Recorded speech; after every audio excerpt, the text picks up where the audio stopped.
Welcome to Rvdaydream. I know you guys haven't all joined in yet, but we need to do some housework here to make sure that we can see what you're typing.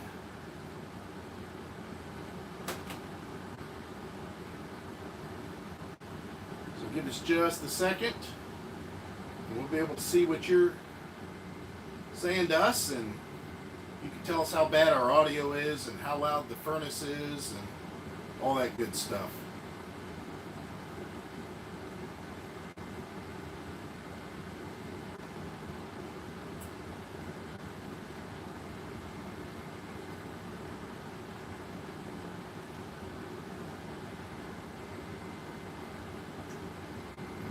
We're almost there.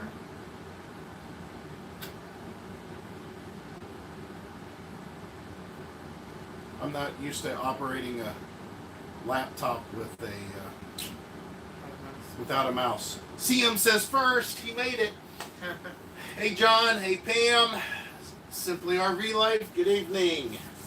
It's still a little chilly in the RV at 62. I've had the furnace running for about an hour, actually. So, first things first, how's the picture?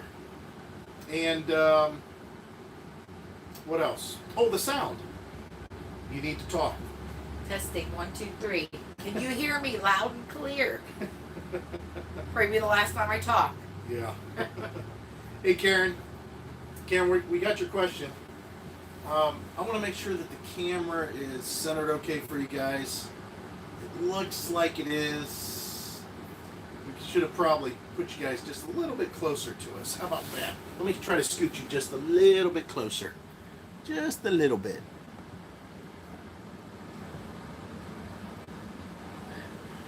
Hi Rob. CM says it's fuzzy. It does look a little fuzzy. Yep. Hi Doug from Vegas. The best quality that we can upload using YouTube is 720 HD. Unless I go through and go use OBS Studio or Streamlab or something like that. This is just so much easier.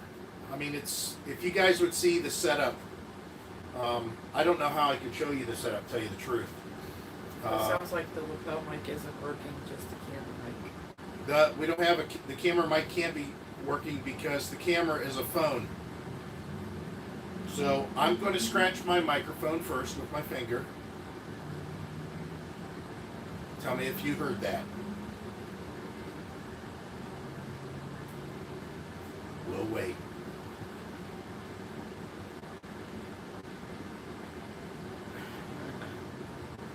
So you didn't hear mine, okay? That's okay. We can screw around. Can you hear mine? Yeah. See if you can hear Heidi's.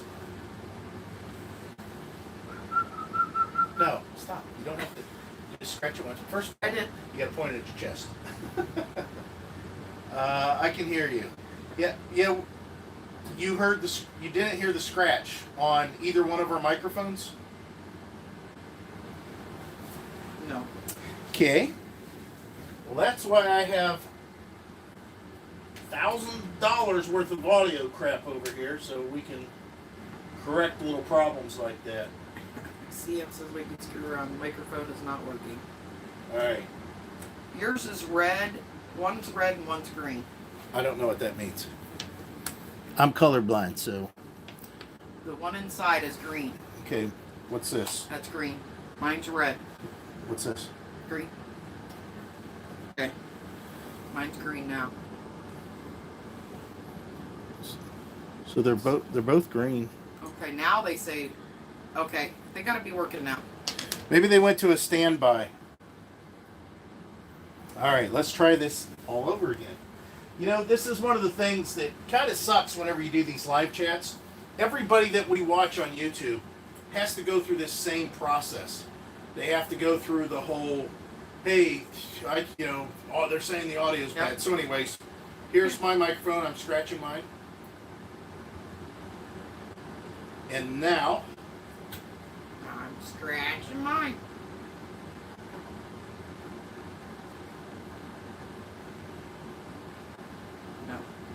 Sam says no. You didn't. So mine's not. See, they're not doing anything now. Well, they go to us. They don't show that graph all the time. Testing. 1, 2, 3. See, yeah, they're not. They won't do that. They don't want to. They don't want to put a full blown display on the transmitters. Okay. It's just going to eat up battery life. I never really watched them, so because Right. they always worked.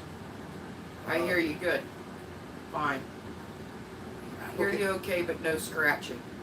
No okay. mic's out. Well, like I said, we can fix it.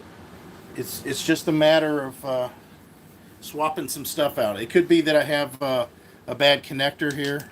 So the camera's going to shake a little bit. And when I say camera, this is just a S9 Plus, Samsung S9 Plus. So let's go ahead and swap out a couple of components here.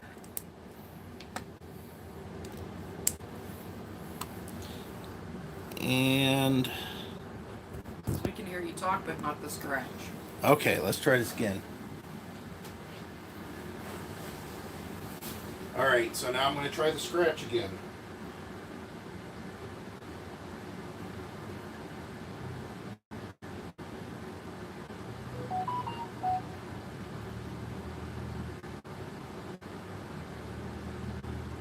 No, nothing.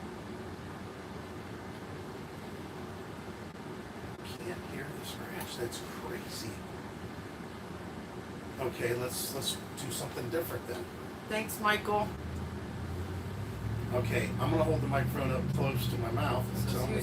Hear you just fine when you talk. Okay, tell me if this sounds much more clear and loud. You're funny, CM. You're fine. Talking. What I'm trying to do is make sure that our mics are coming through. It's saying it's still no. All right, let me turn this off and start it over again.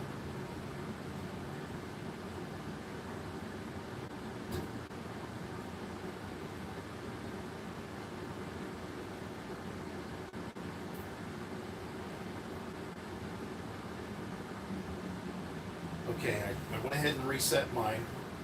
And I can see my audio levels on my receiver. So, like, just move the video close to you, then we can hear the microphone. Well, the camera's sitting across the way on an island, actually, on that flip-up countertop. So, hi, Jim. how about now on the some scratch? Of us can hear. Yeah. Pam says we can hear you. So, there's a background noise like I can't hear. Yeah, we have the heater on. Phone mic is just not as good in picking up your voices from the distance. Well, the whole thing is the phone mic. We have wireless mics that are plugged in to. I mean, these are the transmitters, and the receivers are plugged into the phone into the input. So that could be my fault, guys. Let's see. Tell me if. All right, you guys can yell at me here in a second. Wait till you hear how good this gets. He's messing up today. Yeah, I was slow. I don't know what I was thinking. We need to do more live chats. I think that's what it needs. On. All right. Can you hear us now? Yeah, you guys are going to hear us fine now. Because we've got our decibels boosted up and everything. So here comes the scratch. Yep. Hello, Mike and MJ, RV Adventures, Buckeye Drew, Michael, Irish Pirate, John, Wally, Barefoot Adventures. So what I did, guys, is I actually just accidentally put a Y splitter headphone jack directly into the phone instead of having a TRRS that went into a headphone connector. That's my bad. God, I don't know what I was thinking. You know, when I came out here and started setting this up, I thought it looked too simple. Great on the 55-inch TV. Awesome. No, the sign's not will work for food. I keep on forgetting in every one of our videos to reiterate that we're going to be at Pirate Land in South Carolina on these dates, along with Herbie, Red Jaguar 100. You guys see him on as, and Mark's Adventures, which is Marcus. So Marcus and Michelle, Herbie and his wife Mary, they're all going to be down there with us. We got about 3 sites that are just together, and we have invited everybody to come down and run into us at that point. One day, the whole time, whatever you want to do, that's where we're going to be. Thanks. Yeah, that was my fault on the audio. Like I said, it kind of sucks, these live chats. You got to go through the same process every time. How's the picture? How's the audio? How's Heidi's audio? You know, that kind of a thing. The picture, I can make a lot better, again, if we did OBS software and ran it through that way. But that means I'd have to bring out another laptop. Can you guys hear that?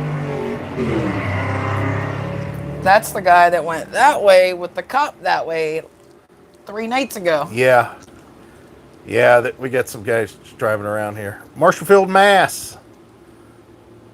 Is Maine filled in on the map behind Heidi? Nope. Not yet. We got to get out that way. Sounds good and looks good. Heard that nice engine, yeah. Yeah, we've got... This intersection's kind of like a raceway. And we don't have... I don't know... I know a lot of you guys have just signed up with us, you know, within the last 6 months. This is... Although we live out in the country, this is one of the busiest intersections for the county. And it's a county line also. So Mahoning County's on that side of the road. We're in Columbiana County. As with most police situations, whether it be state highway patrol, usually not the case, but definitely sheriffs. Mm-hmm. And if you have local township police, we don't have a police department that patrols this area, because even when people get into accidents at the intersection, when we call it in, we've got to make sure we call the right police department most of the time, because they won't respond. They'll say, oh, that's not us, that's somebody else. Because this is also a dividing line for, I think, Goshen, right? Is it Goshen from this point Smith on? Township. And Smith Township. So we have multiple jurisdictions of police that are on that side of the road, but they don't really patrol this area. Now, as far as the sheriffs are concerned, this is the bottom of Mahoning County. So Mahoning hardly ever, I don't think I've ever seen a Mahoning County sheriff out here that I know of. And Columbiana County, we don't even have a contract with the sheriff. Our township does not have a contract with the sheriff for them to patrol. So the only time that there's ever any police out here is every once in a while, Smith Township comes through here, and they'll be going up the road, and it's kind of their jurisdiction on that side of the road just for a short distance. Or the State Highway Patrol comes through, because this is Ohio State Route 62 that we're on. So, with all that said, you can get an idea of what happens out here as far as traffic. It's like a free-for-all. CM, you're in Tampa, Florida. Barefoot. Oh, Barefoot Adventures is in Tampa, Florida. Yeah, I don't know if you guys just seen the video I posted. I have a 30-amp hookup, but you can mooch dock anytime if you want to see Maine. Awesome. Sweet. We got to write that down. We have a whole list. We have a whole list of people that have offered places. Now, that's funny you say that. I don't know if you guys are familiar with Boondockers Welcome. Some of you may, some of you may not. If you can, use us as a referral if you decide to join up with Boondockers Welcome. It's kind of a cool situation. Basically what happens is we have some sort of a link, which I'll have to put in this video at some point, I guess. Didn't I put it on Facebook? Did you? Okay.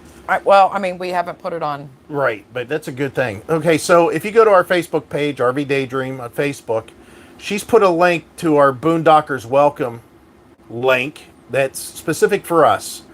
if you click that link and sign up for Boondockers Welcome, you just take a look at it and decide if it's going to work for you or not. We signed up not only as guest but as host also. So if you have a shorter motorhome, you can get in here. You're more than welcome to come and stay in our driveway. Just follow the rules that are in the what we've got posted there, and contact us and set it up and arrange it through Boondockers Welcome. You come out here and hook up and plug in and do whatever you want. I mean, it's pretty much like I just told you. It's a free for all out here. So, anyways, we always try to keep an eye on people that are offering us places to hang out, which make donuts, they will come. Yeah, that's true. But yeah, that's kind of cool. Had that problem with Portage and Stark County. Yeah. There's a couple questions up here. Oh, okay. So Heidi's telling me I got to answer some questions. So our RV jacks, they're not working properly, and the one jack slowly going back up. That is weird. That's my question. Well, okay, so I'm assuming your RV jacks, they are motored jacks. They're electric, that you push a button and they go up, and they're not hydraulic. You don't have a hydraulic system or nothing like that, do you? Do you have a fifth wheel? Are they just stabilizing jacks, or are these leveling jacks? Are these big leveling jacks that actually, are supposed to level your motorhome or fifth wheel? So I need to know what kind of jacks they are. We are going to be getting our first RV this year and going to the show by us in a couple of weeks. Do you feel that the show... it's funny that you say that, because the very first RV show we went at, there was a couple of RVs that really caught our eye, and I think that there was a good deal. In our case, there was a Grand Design 2500 RL that was a good price, and it was a show price. We weren't 100% sure. However, after shopping for another whole year and then going back to the RV show, we knew essentially what RV we wanted to buy, and we knew what the RV dealers were charging for it in the area and elsewhere. And when we went to the show, their price was right in line with what is considered a good price. Nothing crazy, but it was lower than what most of the other the other dealer in the area had. So yeah, I think that some of those show prices are probably pretty close. Not only that, what I'm saying is it's pretty close to being a deal. Not only that, but the dealer we were going through, he was throwing in stuff too. Like if we bought with him, he was going to give us a $400 hitch for $300, I think it was. Something like that. A complete hitch system, which I needed because I had a new truck and I didn't want to use the old system. But it's not... what else did they try? Oh, camera. They had the camera thing, the backup camera. The RV was prepped for it, and they were going to put that in for an extra so much money. It was all going to be financed too. That's the other good thing. Whatever we added on, they were going to go ahead and finance on the loan, which was spectacular. But yeah, just what I would do is just try to get an idea before you go to the show. Well, see, that's the problem. If you don't know, see, we ran into that ourselves. We didn't know what RV for sure we wanted the first RV show we went at. We found one. We thought it was a good price. We researched it real quick, and it looked like a good price, but we were already at home when we decided maybe we should try to buy it. And that was a horrible experience, so I'm glad we didn't. However, a year later, we knew which RV we wanted, and at that point, again, we knew what price was good. Okay, so you have electric jacks. I'm touching the screen again. Every single time we use this computer, I touch the screens. Everybody, I really appreciate that. Your condolences about my uncle. He was a really nice guy. He was a self-made man. He was very frugal. I know at one point, as far as, him earning through life, he did very well for himself, and it's all because of hard work and discipline, with his money and making smart decisions. But he was a really nice guy. I mean, up until I was 10 years old, I spent darn near every Christmas with them. Because all of our family would get together every Christmas and, of course, other holidays. And we'd always stay the night over their house. And, of course, his daughter and son, my family consisted of my grandparents, and they had 3 sons. And my dad's the youngest. Although my dad was the youngest, I was the firstborn grandchild. And every son had a boy and a girl. So my uncle that passed, he's actually the second uncle that passed. So my dad's the last brother left. Our family history as far as health, our other than one great uncle that I have that lives in Illinois and Florida, he goes back and forth. I believe he's in his 90s now, or close to it. Other than him, the oldest living male in our family was 67 years old until my uncle that just passed and my dad. So my dad's in his 70s, he's 72, and the uncle that just passed was 77. Yeah, 77. So we just don't have good history with males in our family. Now, I never smoked. I eat pretty poorly, or I did eat pretty poorly. We've been trying to get away from that for the last few years. But I just, it happens. You got that kind of history in your family. It just happens. So, anyways, really appreciate it. He's got a daughter and a son. His daughter, my cousin, she is the principal of one of the high schools there in Pinellas County, Clearwater. She's been doing that for some time now, and my other cousin, like I mentioned, her brother, he's got those massage parlors that they run down there or own down there, and yeah, I felt real bad about my son. He was specifically, truly wanting to go over and meet him, and of course we knew his health was ailing, but it kind of sucks. He missed him by basically like probably a day of him being healthy.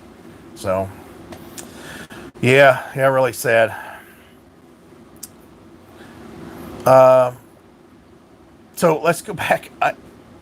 Yeah, Flagstaff campers are. It depends on what day you go through. They're all made at the same place. The Microlight, the Geo Pro, the Rockwood, and the Flagstaff. They're all made at the same plant by the same Amish guys on the same assembly line. It just depends on what run they're making. Yeah, it's the same. Flagstaff is identical to Rockwood. Okay, so where's the question on the jacks? Let's go ahead and get to that, because you said there's a bunch of them. What status of truck topper? Have no idea. Heidi wanted me to call today, and I said it's only been 7 weeks, and they told us it was going to be at least 7 weeks. So we'll probably give them another week and then maybe make a call. Barefoot, I've been following you forever. You've come a long way. Thanks. It doesn't seem like it sometimes. I'm trying to find that comment, but it's down further than that. The same pillow. Somebody's got the same pillow as this one here. Let's main down further. Nope, down further. What's this say? I have a 30 amp hookup. I have a 30. Oh yeah, that's right. We got to make sure we remember that. Where are you? We're in Northeast Ohio. Beloit. But just get online and go to Boondockers Welcome. You'll see us in there. Just type in Northeast or Ohio 44609 Beloit, whatever. You'll see us come up. We're going to be getting our first. Okay, that's a show. There we go. Yes, the level jacks, they're electric, and it's running off a 12-volt battery. I don't know if your jacks, are they individual? It's really hard. It's including myself, everybody wants to help whenever somebody has a problem, but it's really hard to diagnose problems. Like, for example, when did this start? When's the last time you used them? When's the last time you lubricated them? And are they tied in together? Does one come down, and once it hits something solid, does the other one come down? Or are they independent? Is it just one switch for like the rear and one switch for the front? Is it making any weird sounds? Does it look like that it's been bent? Have you backed into anything? I mean, there's so many things that if I was just standing there, I could look at it and go, well, that looks pretty good. And yeah, there's oil on it. It looks lubricated. There's grease, whatever. So it's really tough. But yeah, it's Colorado. Howdy. It's really, really tough to diagnose, you know, without it becoming a real long ordeal, asking a lot of questions about it. You often need videos to remotely diagnose a mechanical problem. Yeah. Yeah, that is very true. Yeah, our son, there was something he was doing, I can't remember what it was, and I told him, I said, call me back, just FaceTime me, whatever. I said, do a video call. I said, so I can see what you're talking about, because I got tired of it. It's really hard. The Pro Pride hitch is awesome. You know, like a lot of people say, if you don't have a need for one, you know, you don't need to buy one. I mean, I'll just lay that out there. So just remember that it's going to add weight to the front of the trailer, but it also adds length, so you get a little bit more leverage. It's very easy to hook up. I love how easy it is to hook up and disconnect.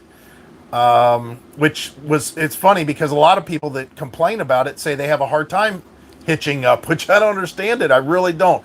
I mean, you can move that thing around so easily with the jacks. You can, you know, crank them up or down or sideways, or you can kick it a little bit. I mean, you can move it around and the thing just goes in there. The stinger just goes right in. But anyways, we love the jack or the hitch.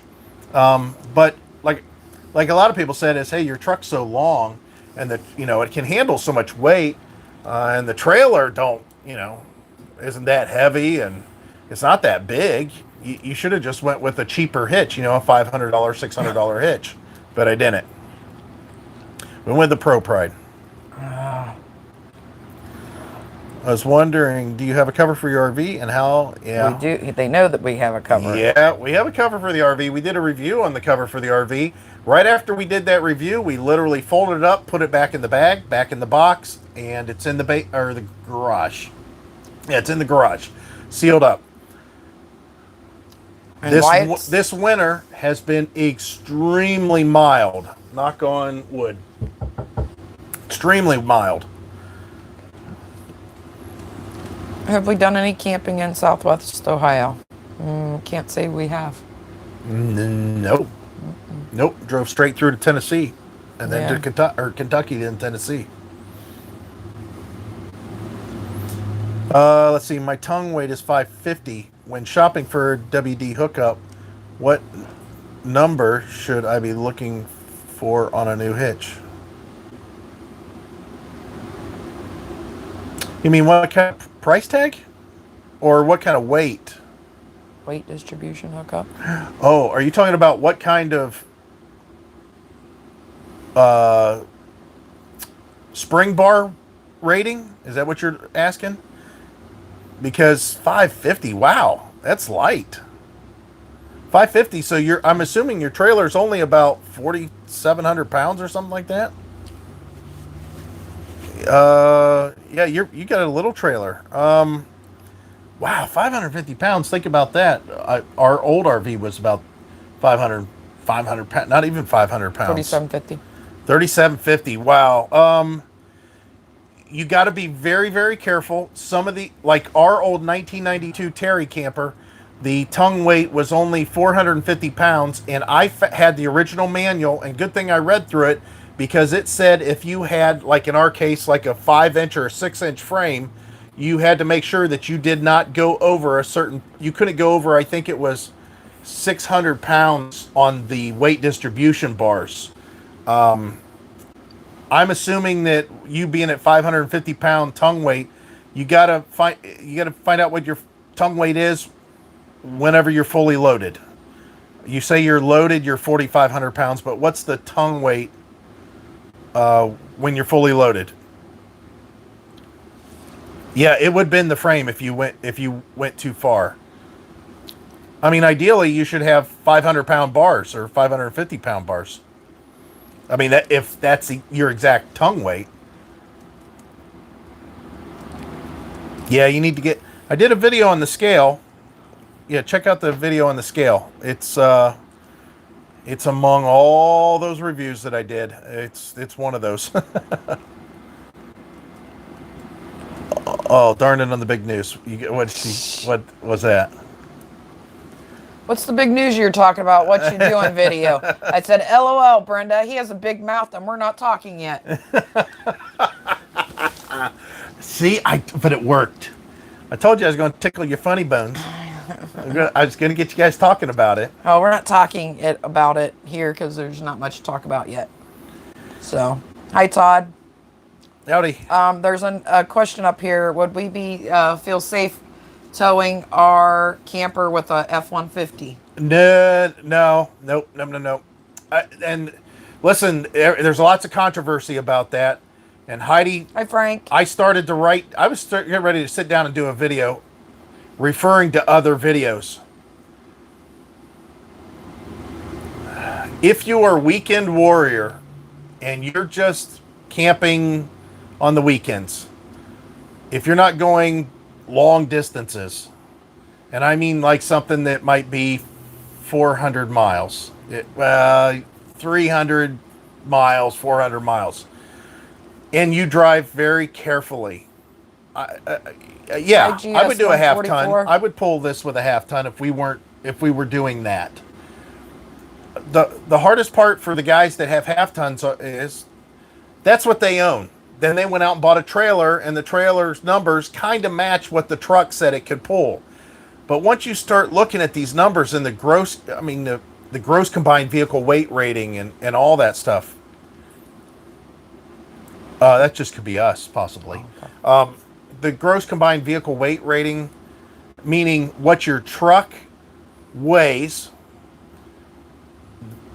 fully loaded with your people, gas, full tank of gas, stuff in the back, firewood, bicycles, whatever your truck weighs, and of course the hitch on the back, and then whatever your trailer weighs with all the crap in it, it can't be over a certain amount. And when you get a lot of these guys that pull with the F-150 say, oh, I'm within 100 pounds, I'm within 200 pounds.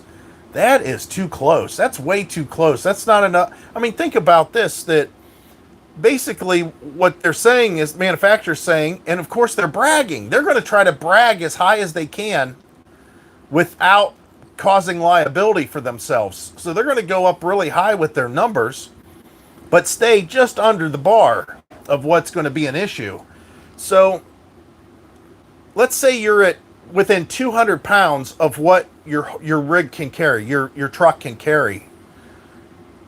Just you hit it going through bumps like this, up and down, just that weight being unsprung and then coming back down and being loaded at the bottom of the bump and coming back up again, that could be 200 pounds worth of force. Now, of course, manufacturers take that in consideration. That's why they set the numbers where they do. But the thing that I don't like about the F-150s is, and I didn't know myself, when we first got our first pop-up camper, I had an old F-150. I don't know if you guys have been around our channel for a long time. We had an old F-150. And then we got rid of the first pop-up. We got another pop-up that was heavier, and we loaded the truck full of crap, and we went on a camping trip. And the truck did okay. It did pretty good. Not bad at all. But then we got our travel trailer, and really as soon as I hooked it up, the first couple of trips that we took with the correct weight distribution bars, everything set exactly the way it's supposed to be, I could tell it felt a little weird in the back. It got some squishiness going on. You had movement. You had this side-to-side movement as you went over stuff, and it just felt weird. It didn't track the way that I thought it should. And that truck, mechanically wise, I mean, top notch. I'd done everything that it's supposed to, and I added some helper springs on it, and I mean, I did a lot of work on the truck. Had next load rated higher tires, and I thought that it was underpowered more than anything else for our situation, but it got the job done. So we went ahead and at that point I said, hey, let's get the same truck, but I want a 3/4 ton and I want a big block engine. So I know I got plenty of power, And the 3/4 ton, of course, it'll be a little bit more stiff. As soon as we got into that old F250, the very first time I hooked up the trailer, I said, oh my God, I don't even need weight distribution bars if I didn't want to. This thing is like rock solid. I mean, and that's an old truck. I mean, it was a huge difference. And it was just totally, you weren't no longer, towing your trailer. You were just kind of pulling something behind you. I mean, it just felt so comfortable all the way around. I hate, and I find myself saying it too, oh, I can pull that thing like nothing's behind me. Nobody pulls anything like it's not behind them. You're feeling it. If you've got a good seat of the pants feel when you're driving down the road, I mean, if you can feel a breeze blowing from the, head on, a headwind, you're going to feel the trailer that's coming behind you. If you can feel when your air compressor kicks on for your air conditioning, which is like 10 to 15 horsepower, if you can see that or feel that in the engine's power, then you can feel a trailer behind you easily. But yeah, I felt really comfortable. So that point I knew, just overkill it. So now I see a lot of people that argue or are arguing, and I understand why. They've got a YouTube channel, they're posting, hey, I pull with an F-150, and we're going all over this country, and they got their kids with them and stuff, and they're like, hey, all the numbers are okay. Well, That's scary. just because you can do it doesn't mean that it's safe. I mean, there's a level of safety that... Just like Scott said, it's not about towing, it's about stopping. Yeah, and that's the thing. They look at all these numbers, and then they say, hey, I've done upgrades, though. I added airbags. Well, that wasn't a smart move necessarily, because you're not supposed to use airbags to remove your squat. You can use airbags. It's such a general, wide, a wide swath, wide path that a brush stroke that you make whenever you make assumptions that everybody understands how to set up airbags correctly and use them with a weight distribution hitch. So it's a lot easier to tell people don't use airbags, because a lot of people don't know how to set them up, and they think, well, it's still squatting a little bit, and the bars are pretty hard. I'm going to add a little bit more air in them. The deal is you're supposed to put all the weight that you remove off of your front axle. You're supposed to put almost all of it back on your front axle, and you're supposed to do that with your weight distribution bars. If the vehicle's still squatting a little bit, if you want to add a little bit of air to help out with the ride that the leaf springs are giving you, that's one thing. But for these guys, they do the exact opposite. I think they set up their trucks with the airbags to take away the squat. Then they go back and crank up their bars and say, oh, I'm good now. And it's just not right. It's just not right. So would I tow our camper with a half-ton truck? If we were weekend warriors, if we would never do a trip over, I think 400 miles. I think that's probably the furthest I would do. And I'm talking one way, so 800 miles round trip. And it wouldn't be a twice a summer thing. It'd be like a once a summer thing. Yeah, I'd pull it with a half-ton. You got to get the right one, though. It's amazing. What does our shirts mean? I didn't figure that out. I don't know. When I looked it up, hers meant something like "now he look." I don't know what that means, and I don't know what slang. mine is. It's slang, and Slang. he said it has something to do with his area. Yeah. Which we'll have to get him on here. Which I don't know what time it is in the Netherlands right now. Yeah. But yeah, that it's really tough to talk about that, because you always offend those guys. They have, like a lot of them say on their videos and stuff, hey, it's the truck I had. Well, that's fine, but you should have bought a trailer that kind of matched. And if you couldn't get all your kids in the length that you wanted, then maybe you shouldn't have got it. And maybe you should have invested in the truck. And then another guy, I love this one. This was my favorite one. The guy says, listen, my F-150, this is the truck that I wanted, and I like it, and I wanted to pull my trailer with it, and my trailer's 34 or 37 foot long. There was two of them. One guy was 34 foot long, the other guy was 37 foot long, and they were talking about how they both pull with their half-ton trucks. And there's yet another thing we're going to talk about, another level. It's talking about sales. I'll tell you about sales here in a second. And I'm talking about sales like in sailboats. But the weight fell in just under the guy, I mean, just barely. And he says, well, I'm not going to go, I can't do these new Ford trucks. They're too expensive. He goes, like my F-150, when I bought it 2 years ago, I only paid $47,000 for it. I'd like hit my forehead. Well, we only paid $39,000 for our truck. I mean, that was $39,900 and almost $40,000 by the time the change was all up. But that was out the door. That was tax, title, savings, rebates, all that stuff.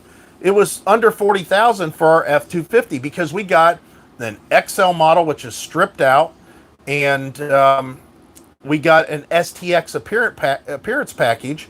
It was on the lot, and I think that helped out with the price to some extent. And the options that we got, we picked out options that we want. You know, we found the truck with the options that we wanted, which worked out really great. But that guy paid $7,000 more for his truck, and that was his reasoning of why he didn't want to get a Super Duty. Well, you can get Super Duty trucks pretty cheap. I mean, really, the F-150s are much more popular than, you know, an F-250 Super Duty XL. Any F-150 XLT, especially when you get a premium engine, is going to be pretty high as far as the price. So the other thing is just because you can pull that much weight, I'm going to put it to you this way. How much do you think a Top Fuel drag car or funny drag car weighs? Maybe 2,000 pounds? And look at all the horsepower they have and all the length and the frame and everything else of that car, and look at the speeds that they do, and look at what two 15-pound, 20-pound parachutes do to that thing at the end of the track. I mean, just right now, that thing's slowing down to the point where Big Daddy Don Garlitis, why did I keep on saying his name wrong? Garlitz. God, why did I say Garlitis? Garlitz. Big Daddy Don Garlitz. He had to quit drag racing because his corneas, or his retinas, was detaching from his eyes when he was getting older after all those years. And that was from the chute. When he pulled the chute, it was such a jar, it was causing his eyes, the G-force, for his retinas starting to become detached. So just imagine what this big, heavy thing that's behind you that has all this surface area. I mean, 34 and 37 feet. That's a huge area to be pushed around. I mean, huge. And just because, even if you put a Pro Pride hitch on there, it's going to help with the direction and keeping it behind you, but it's still going to be a lot of area back there. It's just a lot of surface. I didn't want to get into it. You can see why I was going to shoot a video and why I didn't, because, man, I could get into a rant easily. We're towing a Rockwood Roo with a half-ton. Oh, yeah. Yeah. It's nice. I would do the same thing. Yeah. I would do the same thing. Even, like I said, with our F-250, with our old camper that never weighed more than 5,500 pounds, we never did... We only, I think, twice went without weight distribution bars, and it was just the tow to down here to Paradise. Yeah. It was real short. It's all back roads, nothing over 45 miles an hour.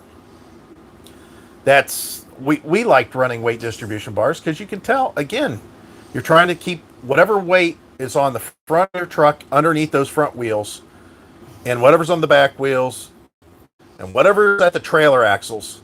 You're going to hook everything up, and the trailer's going to put most of its weight to the tongue of the truck and on the back axle. It's going to take some of that weight away from the front axle, and you need those weight distribution bars to put the weight back onto the trailer off of the rear axle of the truck, and some of the weight that came off the front axle, you need to put it back on the front axle.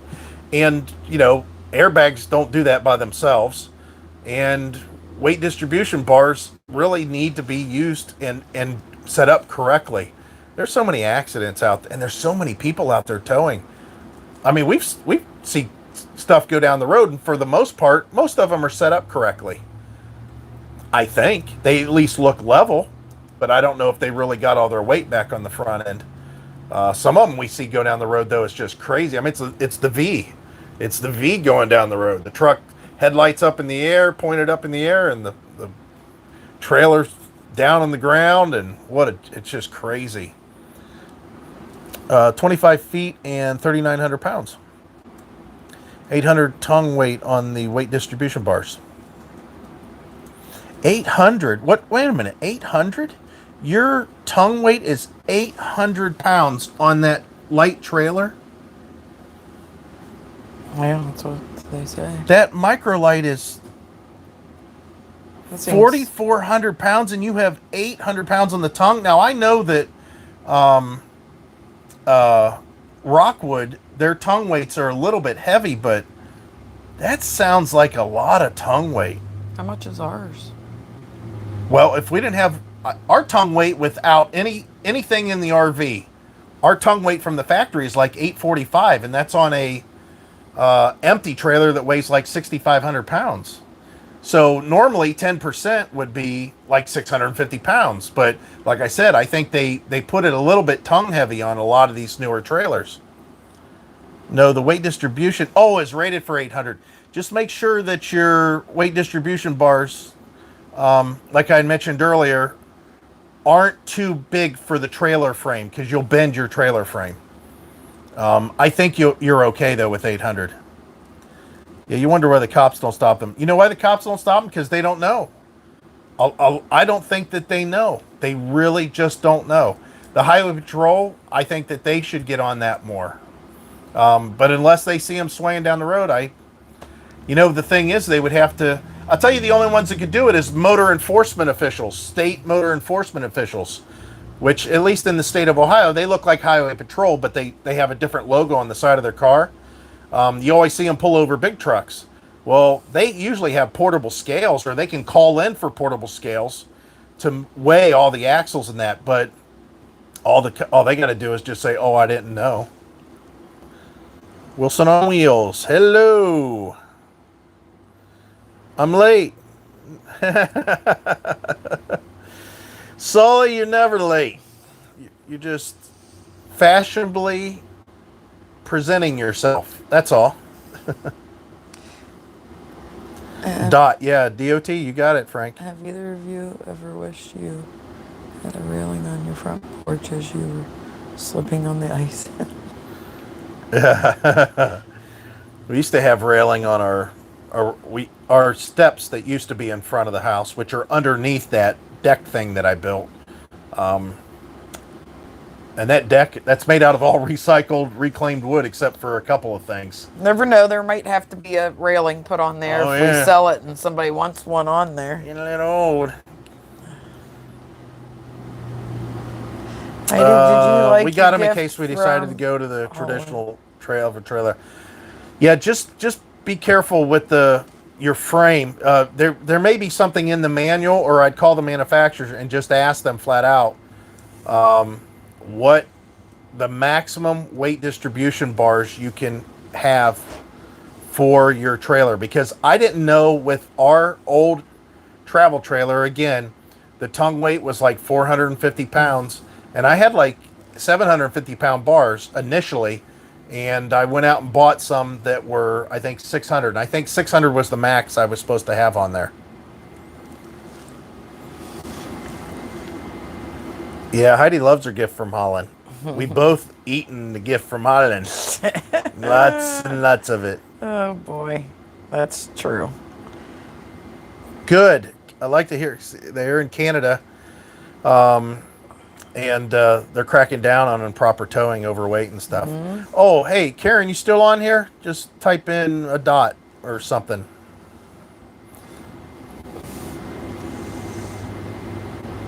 I was driving to St. George, Utah, and they had all the vehicles pulling a trailer, pulling the weigh station. Good. Wow, That's good. You guys need to go to Holland, Michigan. Karen, hey, there you go. No, we didn't eat all the Stroop waffles. Karen, you had asked the question, and Heidi hasn't asked it. So we'll talk about that real quick. I do remember seeing that. Cummins Camping, how you doing? It's funny, we ran into Cummins Camping on a chat with someone else. Karen had asked what video editing software system and type of computer we use. Okay, initially we used to use an old Toshiba years ago, and it just had an AMD chip, and it was okay. This one here actually really had our RV channel take off. This computer that we're using now, which is an Asus, and it's old. It's like 2014. And the editing software I used, you'll find yourself whatever you end up. It's kind of like Fords. The only reason I've had Fords all these years because I kind of started with a Ford. If I would have started with something else, maybe I would have had something different. Well, it's kind of the same with the editing software. I started with Power Director 6, CyberLink Power Director 6, and now I'm into like 17 Ultra or something. Every year I buy the new one that comes out and update it and all that stuff, and they always got more features. There's so much stuff that I don't use, and I kind of want to throw that out there for you guys if you're thinking about getting a channel and starting a channel, and that is two things. I remember learning whenever I was researching back in 2007, what's the best camera to have for YouTube? The answer to that is whatever camera you have a tendency to have on you all the time. And in this day and age, these cell phones are incredible. I mean, you guys are watching us on a Samsung S9 Plus. Now, I have a Moment case on it with a wide-angle lens that's twisted in there. But this is just our old S9 Plus. I upgraded to that, and then we upgraded to the Note 9, and then the Note 10 is what I've got. Heidi's got my old Note 9.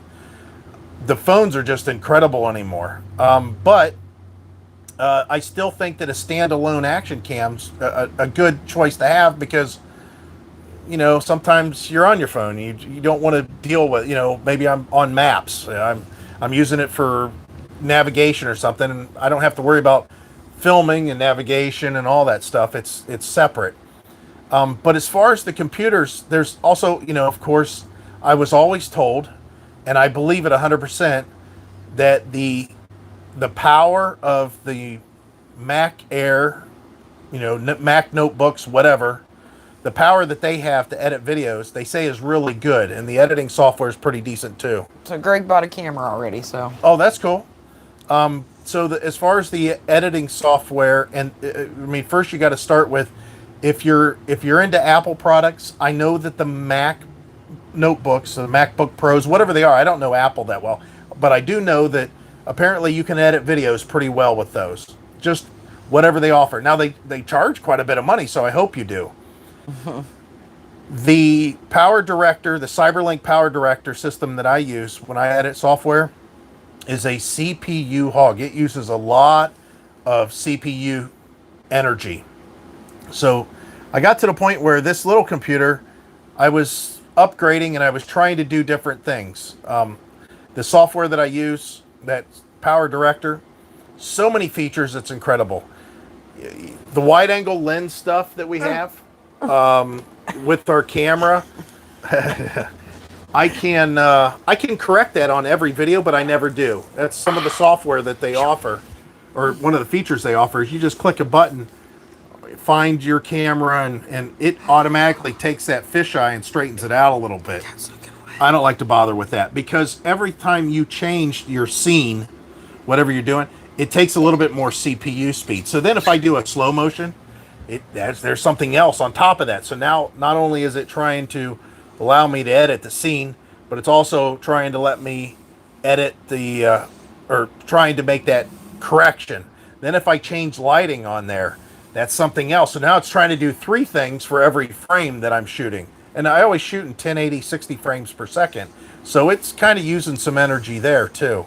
And then whenever I add like another picture over a picture, that is even more processing speed. So I got to the point where some of the features that I was wanting to use and utilize for the channel made this computer start to go a little bit slow. Like I said, this isn't very fast, and it still did a very good job, and it's older. You could get something better than this relatively cheap now. When I got this one, I paid $1,300 for it, And I was so excited compared to what I had, which was a computer that at that point was 3.5 years old, and I had paid $780 for that one. Well, fast forward now, and I mean, this a couple years back, I guess, well, definitely over a year ago. Well, this May will be like 2 years. I paid $2,200 or $2,400 for the computer I have now, and even that one, there's times that I've done stuff and it's like it's lagging.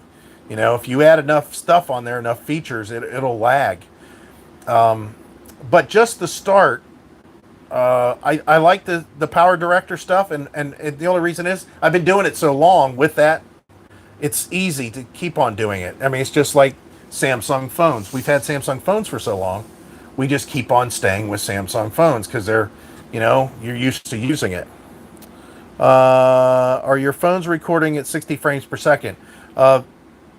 This phone here is no. I think it stopped or something. Our phone is Where's their name? doing whatever YouTube allows based on our bandwidth. And even if we had really fast bandwidth, I don't think that I can make it any faster or higher quality than what it is. When I shoot video with my phones, I shoot 1080-60 just to make it easier, because I might be mixing my action cam footage in with my phone camera. So if I do, I shoot both 1080-60 frames per second. However, the phones, like this phone here, you can do 4K easily. Same with my action cam does 4K. I don't do it.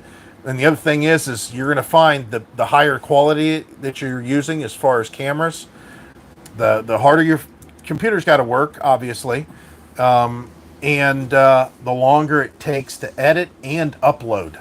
I should say edit, which is processing, and upload. So just take that in consideration. Some people like 30 frames per second. I'm not a fan of it. Because I have a tendency to move the camera around, and I want to be able to capture frames and maybe take a still. Maybe you'll see a lot of times that I'll capture a still of what's going on, or slow it down. And if I got 60 frames per second, it really helps. Are you going to stick with the tonneau cover? No. No. I'm going to make that decision. I'm making a decision. I No. don't get to make very many. No, this is what I said. I'm the man. I'm the one driving that truck, and I say whatever she says. By the way, guys, you need to congratulate Heidi. Why? Everybody, clap your hands. Heidi went and had her colonoscopy today. That's why she's off work. She's off work tomorrow too. not dying. Insert butt joke here. I told Heidi, I said, you know what I want for dinner tonight? Rump roast. I said, no, instead, why don't we get the grill out and smoke ourselves some pork butt? He's a butthole.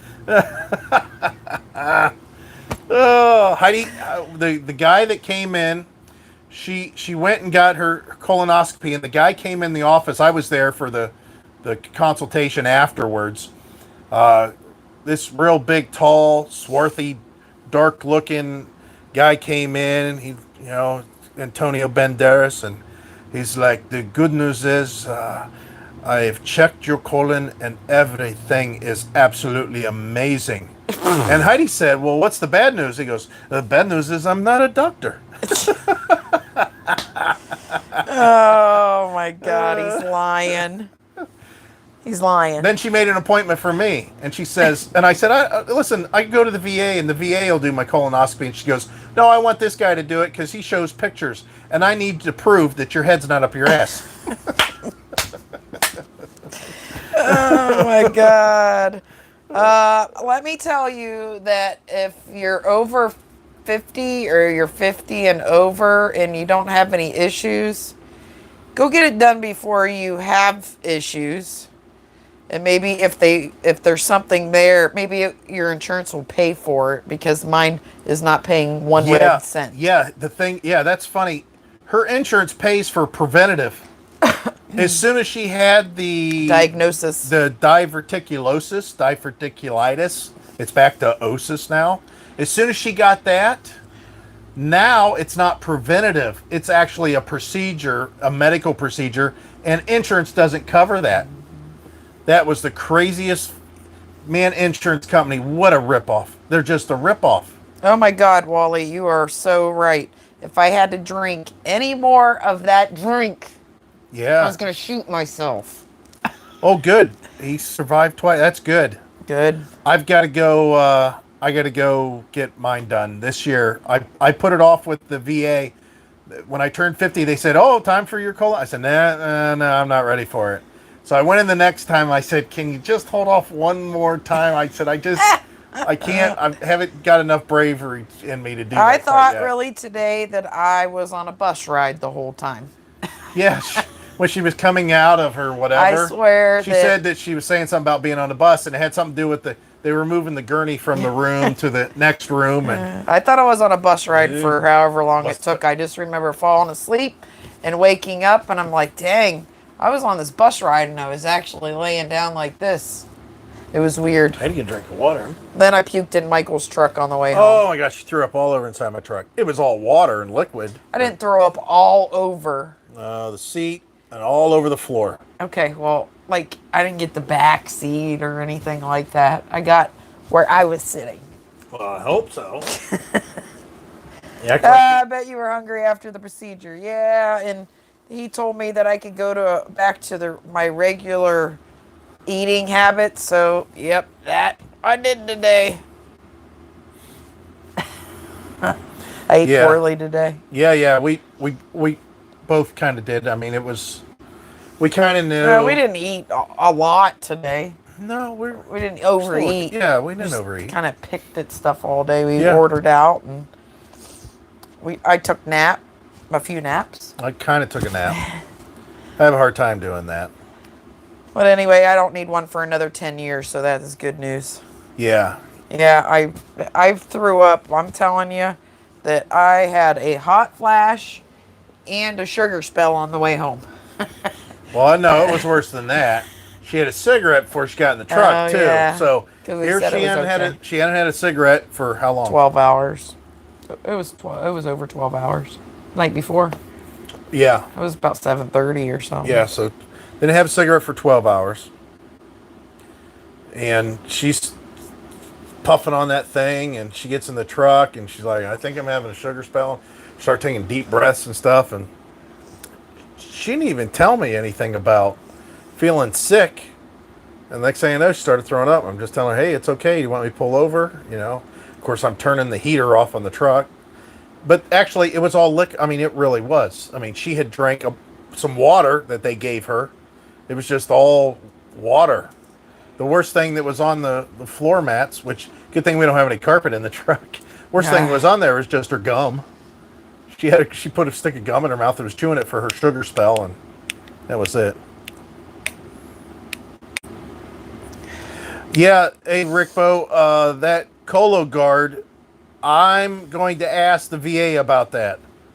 Because, yeah, it is a cop-out. Because, actually, the first place that Heidi had gone to, she mentioned it. That lady had mentioned it there. And I asked her what it was, and she seemed pretty adamant that you could actually get a better result from doing that Cologuard than actually doing the colonoscopy. And her reasoning was that the camera can't see into all the folds. It just, it just goes up through, and you can kind of see in the folds, but some of those folds won't allow it. Where the Cologuard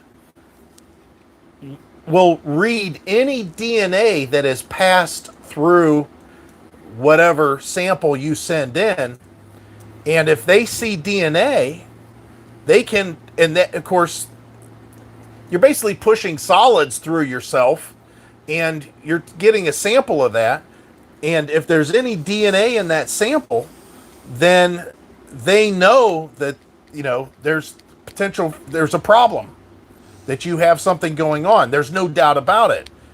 So, I don't know. We don't know. Bless you. Yes, Dixie, he doesn't shut up. What did I say that? She says you're long-winded. Oh, easily. Easily. I don't know if I could talk about, maybe we should do that one day. What's that? You guys pick a topic and I got to talk about it. Some of them I could probably do. Some of them I just would have no idea, no clue whatsoever. Shout out. Yana Malabana Ang Batang MacLeod. You ever watch saying Hey, something? Don.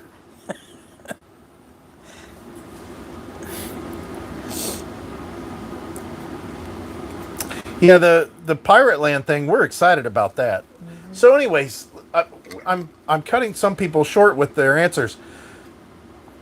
We had all intentions of maybe sneaking out with the camper and going camping during the winter.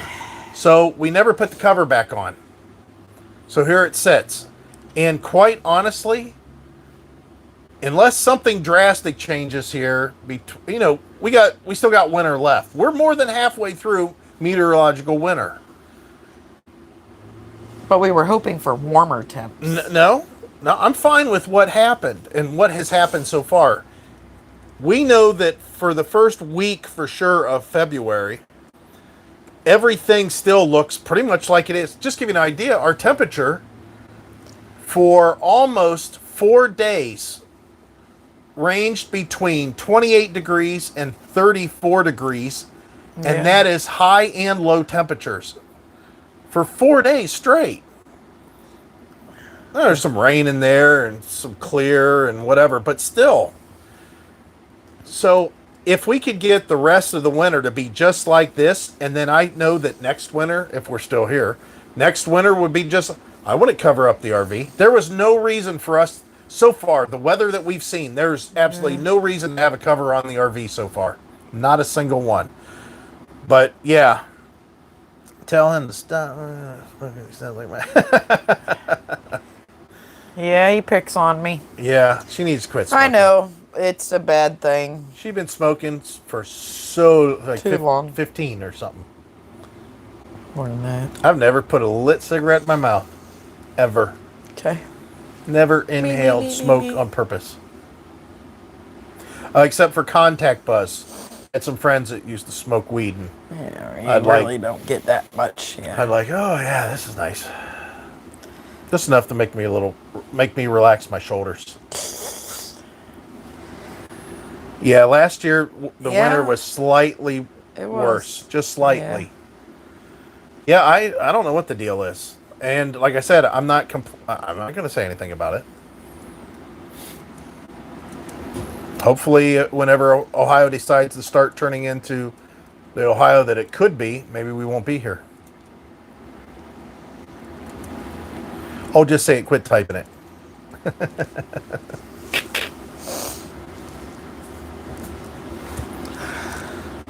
February always sucks. That's true. But like I said, they're saying the first week of February should be pretty much like this. They said there's a couple days that it'll be kind of down into the normal cooler days, 30 something in the lower 30s, but that's about it. 70 next month in North Texas. Yeah. Next Monday. Oh, Monday. I thought he said next month. Hell, next month it'll be 80s in there if it's 70 now. No Cummins camping. He will not have a 7.3 gas truck. No, I won't. No. You know what? It's funny that you say that. I would love to have one just to try it out and everything. And I was thinking about going to the dealer just to drive one. Right. But it kind of reminds me of whenever I first got the F-250, the old 97 F-250. I was really happy to have that big block engine. But there was a part of me that thought, bless you, damn. There's a part of me that kind of was thinking, wonder if I could have got away with a 351 in this F-250. I probably could have with the old RV for sure. Absolutely. I think I could get away with the 351. I mean, if you think about it, the 302 in a half ton pulled that trailer. Then it, we went up to, we went to Lock 30, which is closed now. You can't even camp there anymore. It's cabin rental only. And then we went, West Branch, and then we went up to Put-in Bay. We went to Put-in Bay, or East Harbor. And the truck did okay. I mean, it did all those trips. Those are local. They're all, within 200 miles. But I don't know. I don't know if I needed the 460 necessarily to pull the trailer. I probably could have got away with a 351, but I was glad to have it. So it kind of makes me think about this 6.2. And the thing is, this 6.2, I get comments all the time, and the guys say, "Oh, I used to work for a company, and we had a fleet of those," or I had one of those trucks. It used to be my, work truck. I got it when it had 500 miles on it, and I turned it back in when it had 50,000 miles on it, and it was perfect. We never had any issues. And the one guy said he had the place he worked at, he was a mechanic, and they had a fleet of like 6 of them. And he says, all those 6.2s, I had really good luck with them. He says, I didn't have any problems. So I kind of like that whole idea, that the iteration that I have in this truck, which has essentially went unchanged for 2020, has been the same since 2017. And those were improved. In 2017, they improved them from the 2016 and prior 6.2s, which I think went all the way back to like 2012, I'm pretty sure. And there's just not a lot of problems. So I don't know. That 7.3, I think that it's a good, hard lump as far as a commercial grade engine. I think it's built, though, like a modern day 460, just smaller cubic inch. So I think that you probably get the durability and reliability out of it like you would the old 460. But don't you want it to be out a few years anyway? Yeah. It would have to be a few years before I'd even think about it. Somebody wants to know what we think about Good Sam's RV insurance, which we haven't. We don't have RV Good Sam's. Nope. We have all our eggs in one basket. You're all Progressive. Yeah. Yep, everything's Progressive with us. We've been Progressive for how many years now? About 20 years. Yeah, 20 years with Progressive. So our rates are, they're pretty low. good. They're really, really low. They went back up, or they went up when we got the truck, and now they're like slowly. Yeah. So I think and we got full blown coverage. Our coverage on this might be a little high. Yeah, but we got full replacement. Yeah, right, exactly. No, we haven't been to Deer Creek State Park. Nope. Yeah, right. You're right, Cummins. That 7.3, it's very small in size. I think they're still gonna refer to it as a big block because of the stroke. Once you get over, I don't know. Once you get over 400 cubic inch, although Chevy made a 400 small block, I don't know. Once you get over 400 about 400, I guess. That's kind of the crossover. Just a little over 400, people start calling them big blocks. Although that term is old. That's so old school. Not Michigan, we pay higher. Yeah, Good Sam's RV insurance, I don't know anything about it. If we was to change insurance companies on the RV, the first place that we would look is probably USAA. Because I'm with USAA already with banking and our RV loan. Yeah, our RV loans with USAA. So we would look at them. That would probably be our first choice. The thing about Good Sam's is there's no secret. There's no confusion on their part. I mean, they're an RV-based business, and they're offering RV insurance. It's not one of those things that if you wrecked your RV because you were living in it, that Good Sam's would go, oh, wait a minute. What do you mean you were living in it? That's crazy. I never heard such a thing. Well, we're not going to pay for somebody who's living in their RV.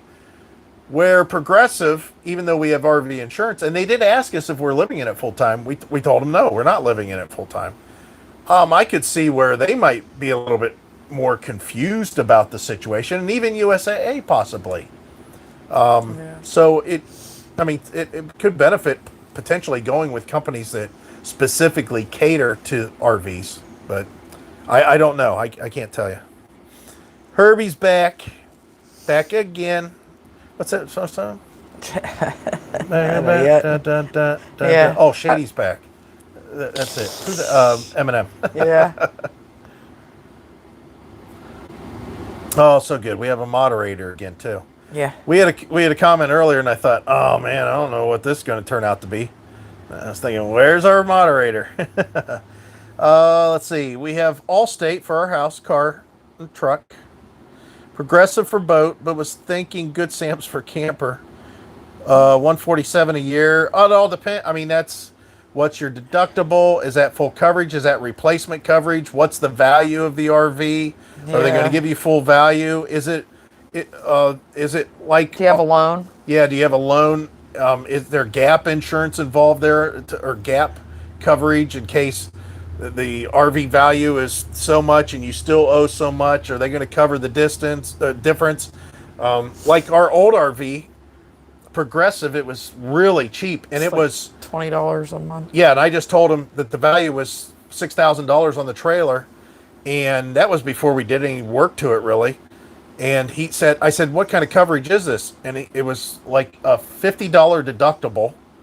And he says, your fault, their fault, anybody's fault, Mother Nature's fault, it don't make a difference. You back it over a cliff, you back it into a tree, you cut a tree down in your yard, it falls on it.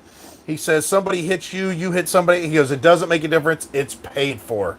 He said, it will be taken care of. So I liked that insurance. I don't know about this insurance, how much it mirrored what I just said, but there's a lot of things to look at. Mary is laughing at your sign. I know. I thought the same thing. Looks like use. Yeah. Yeah, it does look like use. Join does. use. You don't know how many times I made that sign. 3 or 4. Because I told her, I said, make it bigger. Make the sign bigger. You can always just white out the big @ sign. Opinion on slide toppers. Worth it? Yes. I won't even hesitate on that. Think about how much you want to protect your roof. Just think about that same kind of protection going on a slide that you're scratching every time you put it in and out of your RV, and you could have sticks and dirt and all kinds of crap up there. Even with our slide toppers, when I put it in, I still get a couple leaves. There's a little, maybe some little things that have come off trees and stuff, and that's with the topper. You hot now? Yeah. Here we go. I'll turn it down. I'm gonna turn down the furnace, guys, and then she's gonna say, "Oh my God, it's cold." I'm having hot flash. All right, here we go. Oh, let's see if we got any water in here. Not that I see. Got our damp red things in here. Yeah, we came out after we did that video with all the moisture on the cabinets and that. I don't know where that moisture went, but it's not in the RV because we put out the damp red things, and I haven't seen nothing in here. Last couple times I've been in, there's nothing. But yes, slide toppers for sure. I love our slide toppers. Plus, on top of that, on top of toppers, if it's really hot out, it'll keep heat off of this area, that's above us here. It'll keep from heat, even though everything's insulated real well, you're still heating the box that's hanging out your RV. So, yeah. Says, are we making plans to? Heidi does not want to go to Alaska. I do, but not the way of. We've heard. Okay. I'm not going to take our truck and camper. Right. I've seen plenty of videos of people going. Plus, it's scary. It's scary. Oh, I don't think it's scary. I think it's scary, and I'm not taking our. Well, I do think it's scary in one sense. Is I can't take a gun into Canada. Well, it's scary. I watch too many videos and movies, but I don't want our truck and our camper all tore up for one trip. Right. Oh, there it's quiet. Listen. We can hear ourselves talk. We can hear ourselves talk. I didn't realize how loud that was. Yeah, that was kind of loud. I thought it was kind of quiet, tell you the truth, all this time. Sorry, peeps. Yeah. Yeah, we'll get one eventually. A dehumidifier. Yeah, eventually. I mean, 15 amps. You got to think about a dehumidifier is another refrigerator, or a small refrigerator, or a small air conditioner, if you want to look at it that way. I mean, they use a little bit of power. There's no doubt about it. They definitely use a little bit of power. Yeah. So I don't know. It still works though. Yeah, we're not covering our camper this year. Probably not. What's that? Yeah, we're not going to cover it. No. Yeah, we had mentioned it earlier. Somebody had asked why we haven't we thought we were going to go camping, and now that we're halfway through winter, it's been really mild, and I think we can go to the rest of the winter this way. If I see some kind of, we're going to get 10 inches of snow in this snowstorm, and then we're going to get another 5 inches of snow 3 days later, and then we're going to get polar vortex, and we're going to be in the teens for 3 days or something like that, Okay, I'll break out the cover and I'll put it on the RV. I don't care if it's the winter or not. We'll put it on then. But no, I think we're good. Yeah, the Alaska thing, the problem that I see with that, don't get me wrong. Okay, let's make sure that you understand where we're coming from. Well, I'd love to go see Alaska. I'd love to go see that area. I'd love to. I mean, it's one of the, of course, the trip through Canada too. It's the, last real frontier. I mean, it's really barren up there. I mean, when you look at population numbers and people that have traveled through there, it's just, it's amazing how untouched that country is. Country, that state is. It's like another country. Well, Canada, of course, but I've just seen too many videos of people that, their welds break on their campers. Thanks, Karen. They got rocks that are thrown. Super chat. Oh, Karen got a super chat. We have to stop. Oh, I don't have my thing hooked up. I didn't bring out the speaker. Oh, no. You can still do it on there. I have to hear it. They can hear it. I don't even know. I think I shut it off. I don't know where it is. Maybe it's on the home screen. Karen gave me a super chat, gave us a super chat. Most likely it'd be Hardy to go give super chat. And That's I'm a supposed lie. to be doing this. He's lying.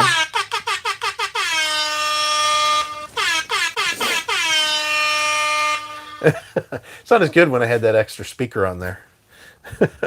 But the thing is a lot of those sites that we've seen, I want to see you guys on a glacier. A lot of the YouTube channels that I see, these people pulling their either the front of their camper got all beat up because they didn't have a rock guard, which we have a rock guard, but still you're kicking up a lot of rocks and dust and dirt. At the end of the trip, especially off the Alcan, once they get done, their stuff is just covered in dirt.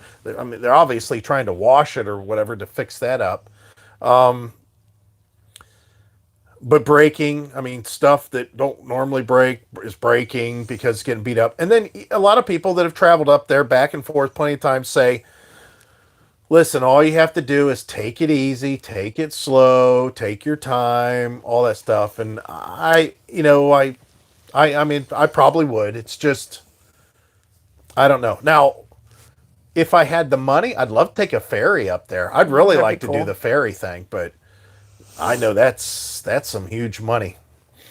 And unless Heidi's allowed to work the kitchen to earn our passage.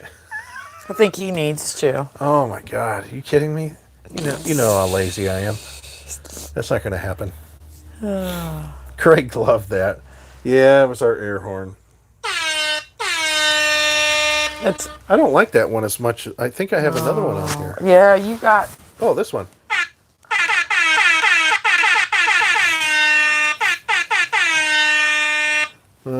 Maybe the other one was better.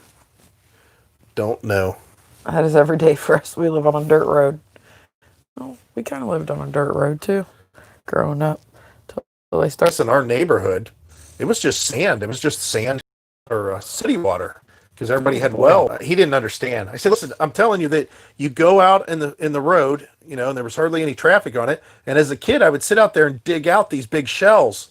And I'd get a whole bunch of them, and I'd load them up in my wagon. I'd go down the whole street. I'd dig up every shell that I could. And then I'd bring them back to the house, and I would line them around my mom's flower beds. It's kind of like a border.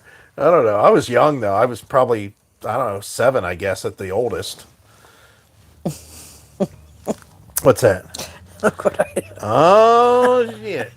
You guys all go to the chat right now. I want you to read what Heidi's putting down. This is what I get to live with. I'm like, where's that cold air coming from? It's freezing. No, it's just kind of like settling. Did I open a vent maybe? I don't think so.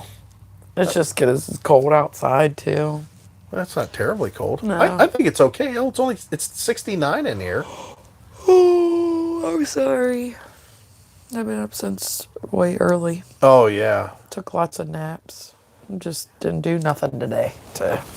Apache cell service. Yeah, that's out there sending up smoke signals. You break down. Yeah, that's why I don't want to go.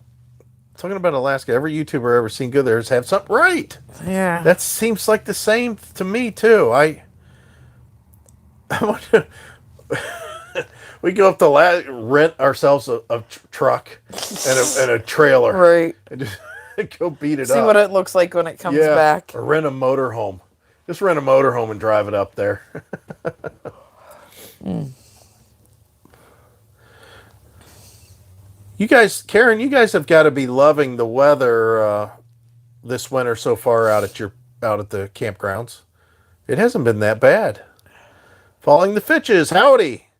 Got a phone with Shrag. He's putting tile on their basement floor. He said to say, hey. Hello.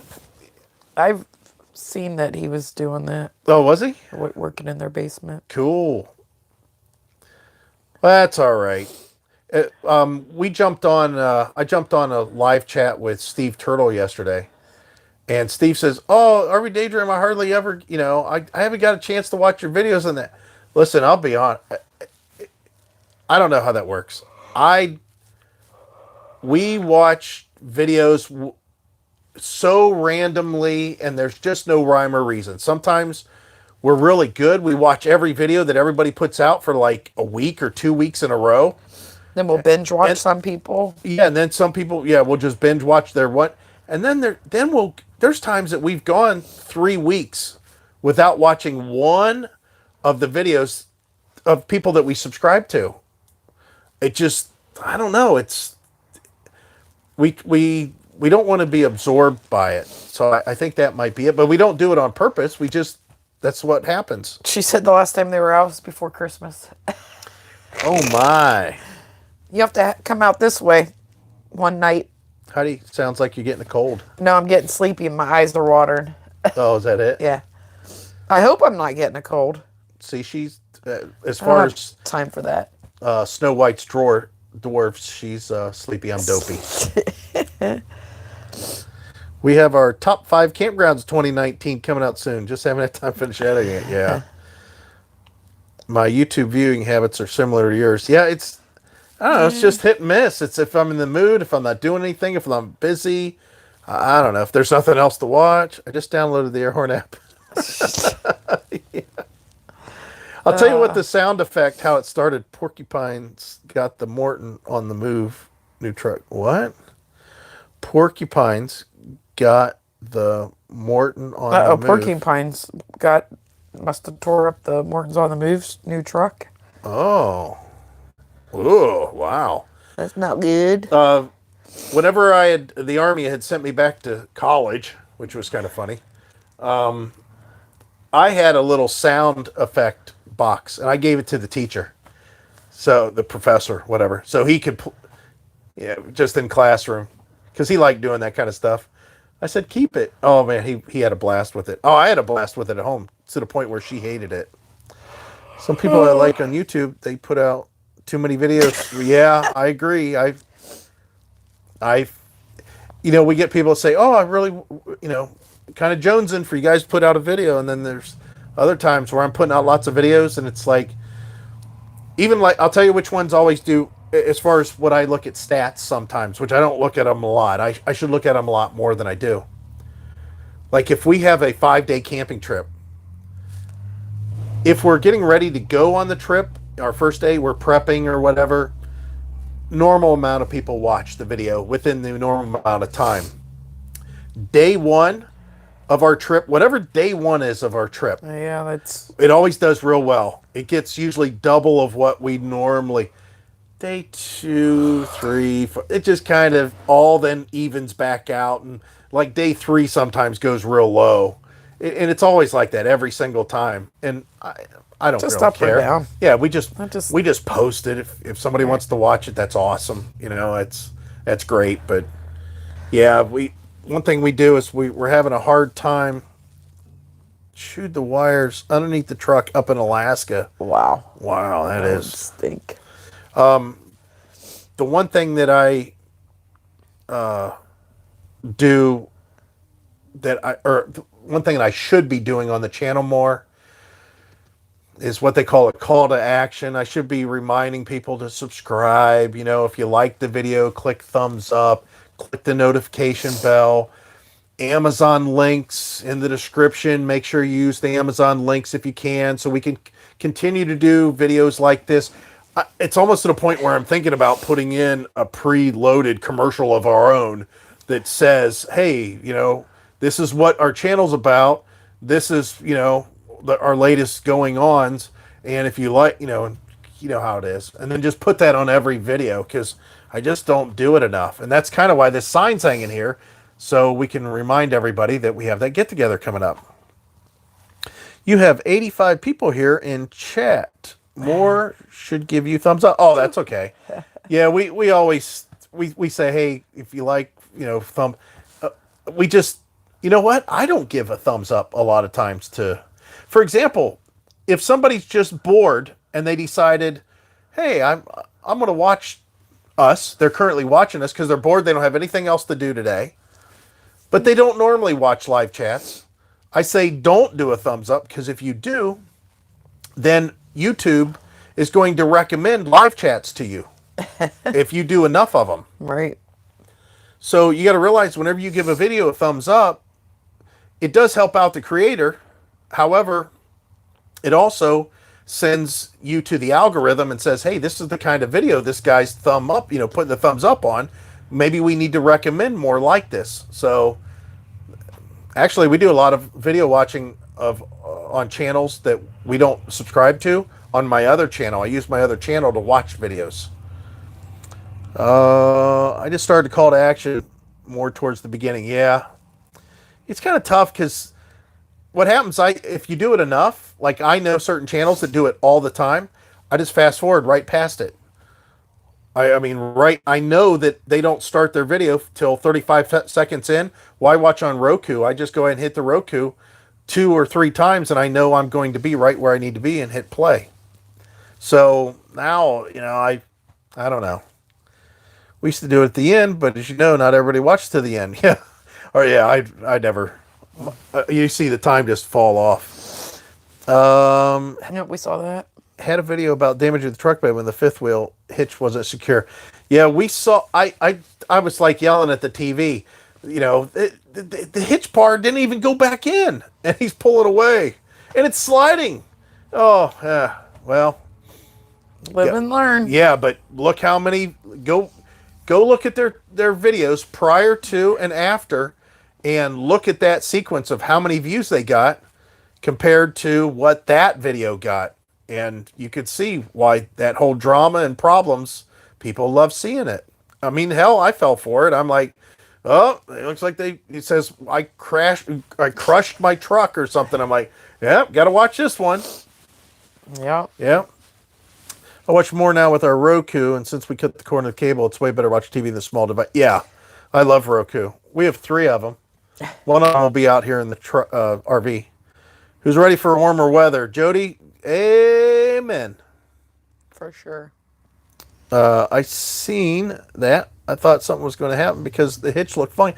Yeah, what I thought was funny is that guy told him, and he was supposed to, if he followed the exact sequence of the guy that told him, you know, once you lock it in, the bar will, you know, and then it will snap back in, and you put the pin in, and you can run your cable through this area here where the pin loops. And he didn't do that. He didn't put the pin back in. And I thought, well, that thing didn't snap back in. It's not, you know, this ain't going to work. Yeah, drama does sell. And then what's funny is they were like, he was trying to remember him and his wife were saying, okay, well, did he tell me that I was supposed to do this and that? And then was I supposed to do this? Her and I would not have that discussion. I would be in with my camera watching what I filmed to see what that guy told me and what I missed. And I thought, why doesn't he do it? He's got the instructions from beginning to end. The guy On video. On video. I mean, maybe he should have downloaded it just step by step. Anyways. Yeah, there's almost all the new cars and trucks wires are made out of peanut oil critters like it. No kidding. That sucks. Yeah, drama definitely sells. Yeah, you're right about the drama getting old too. That is true. I've fallen into that trap a couple times. It's tough. This game is really tough. I mean, all I want to do is just post videos of what we're doing, and tell you what I think about something. Watching your RV show videos, you seem not to be a fan of the 12-volt fridge. True. I like the fact that I can run on propane. I don't like the fact that I have yet something else pulling from my 12-volt batteries. Now, if I have a four Battleborn lithium-ion batteries in my rig, go right ahead, refrigerator, run on it. But the fact that most RVs only have one, and I don't know how I feel about it because I don't know how much energy it uses. Now, the only time I've ever had experience with a 12-volt fridge is with our old Apache pop-up. That's the only time I ever used a 12-volt fridge, and that was old technology. I mean, that was an evaporative thing. These new ones are like compressor style. Now, I keep on saying, with that said. Now, with that said, you guys seen that you haven't seen, damn it. I'm waiting for the Wuhan coronavirus to be over and the Chinese New Year to be over so I can post a video that I done a review on another refrigerator freezer that was sent to me, but they have to send me discount links so I can put it in the description so you guys can get a discount on it if you want to buy it. In the meantime, it's just sitting on my computer in there. However, we have those refrigerator freezers that run on 12-volt, and they are very efficient. And I don't think that I would have a problem running it for a period of time. I think that the 12-volt refrigerator freezer combination is probably going to replace the propane eventually. And the reason is look at all the fires that have happened, and almost all of them start in the kitchen. Very few start in the furnace or the hot water tank. It's almost always the refrigerator. Those deaths. And you can't drive down the road.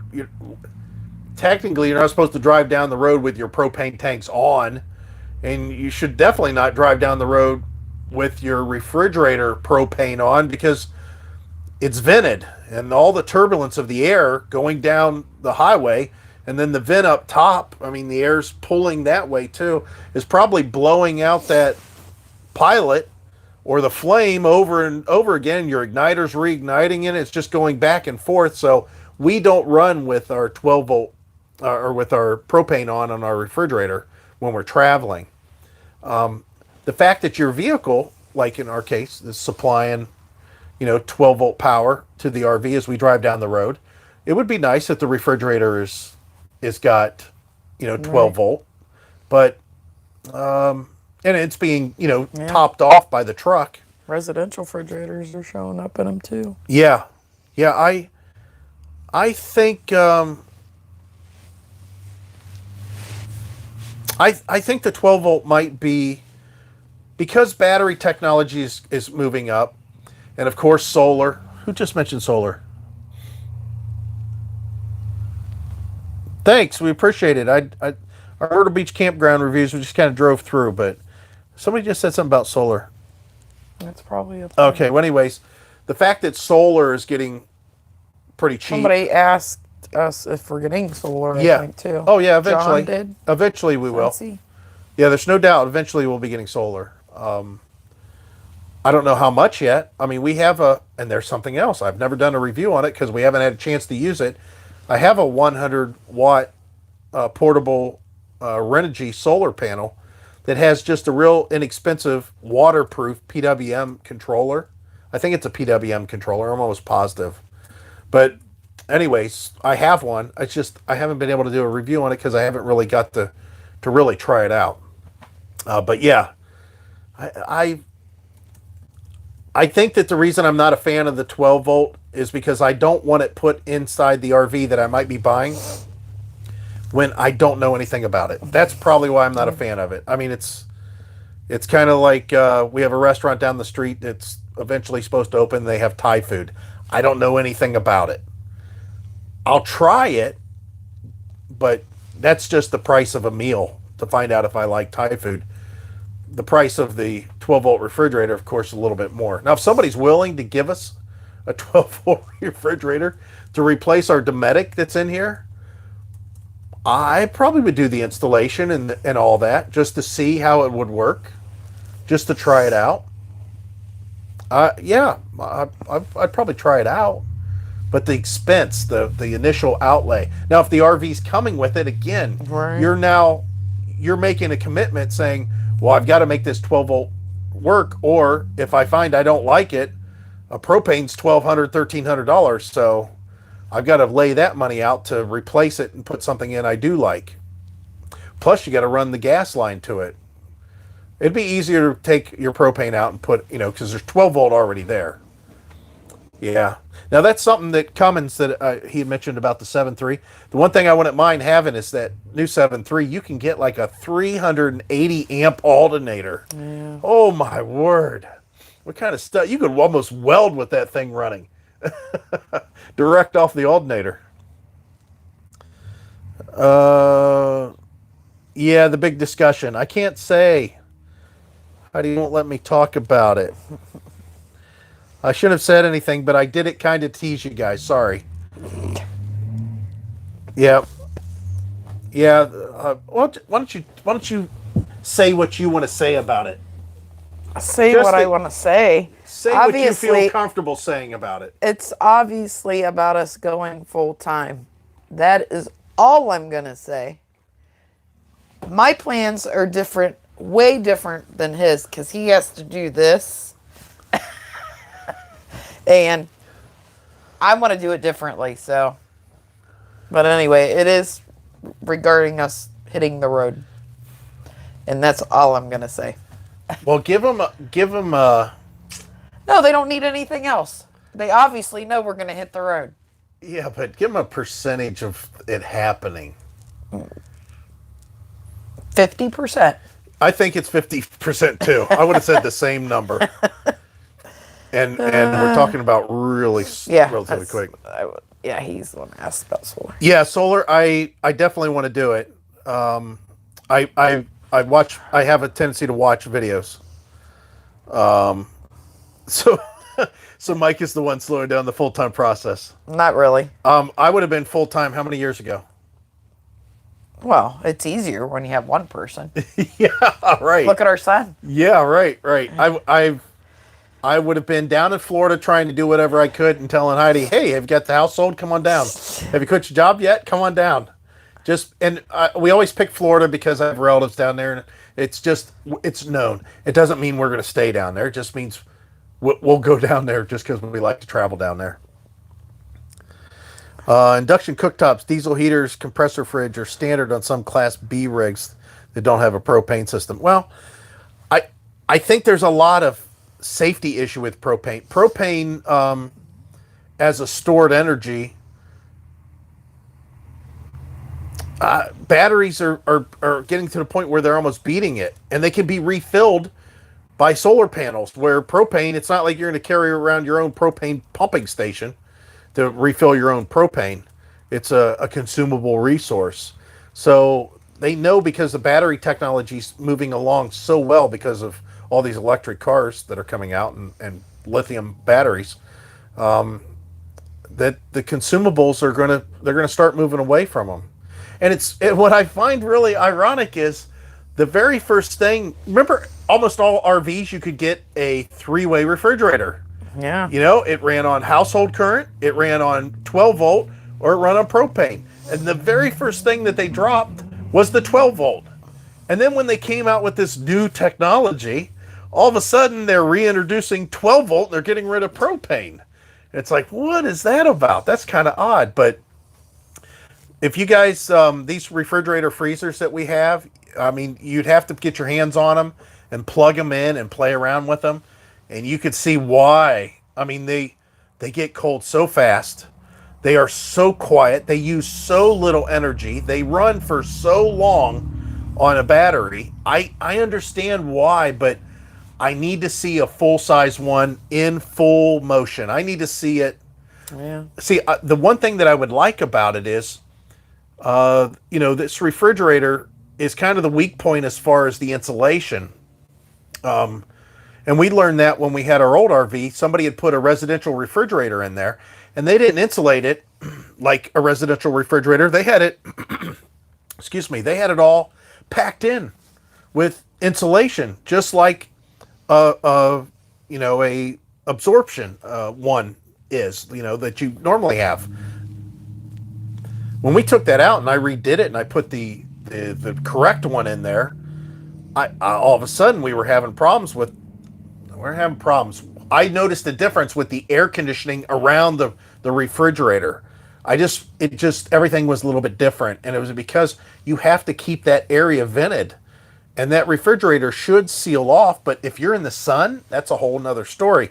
And our old RV, the refrigerator was on the wall that we always seemed to have facing the sun, so it made a difference. And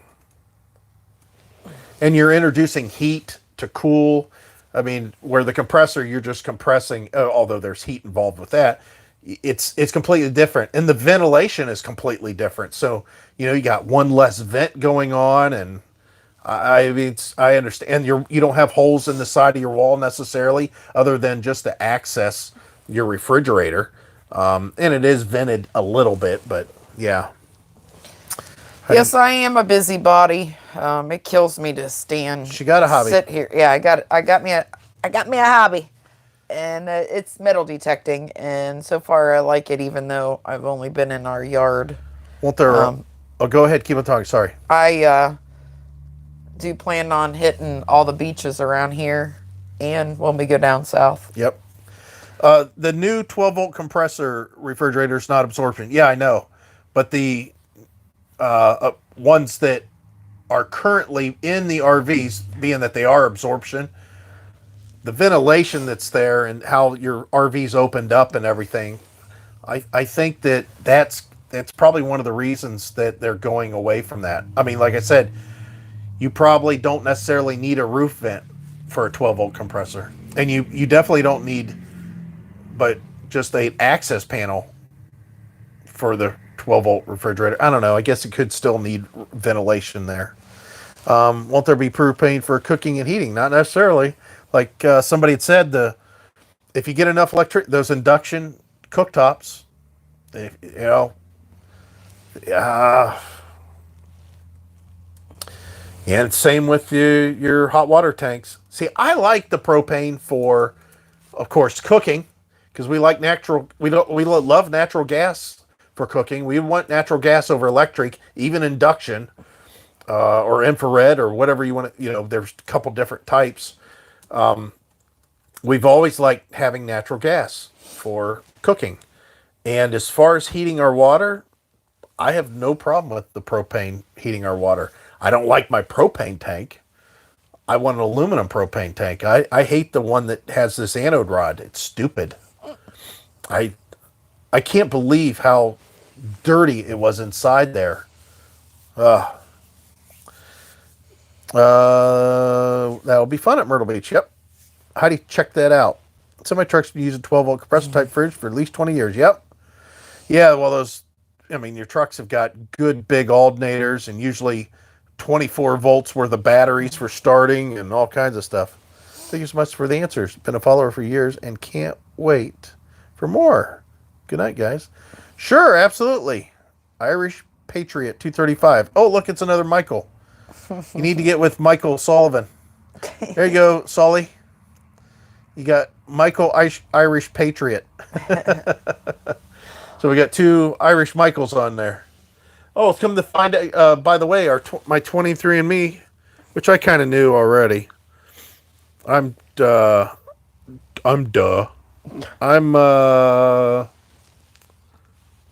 already signed in with email. Why does this thing don't have my email address now? Are you kidding me? Maybe it'll do my fingerprint. Yeah, there we go.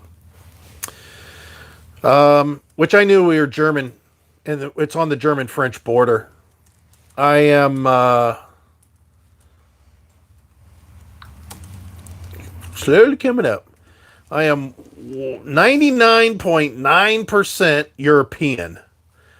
I am 98.7 Northwestern European. I'm 42.5% French and German. In the area of Grissens, Switzerland, Baden-Württemberg, Germany. And I know Alsace, that Alsace area, which is France, but the border went back and forth a lot there. Sometimes it was France, sometimes it was Germany.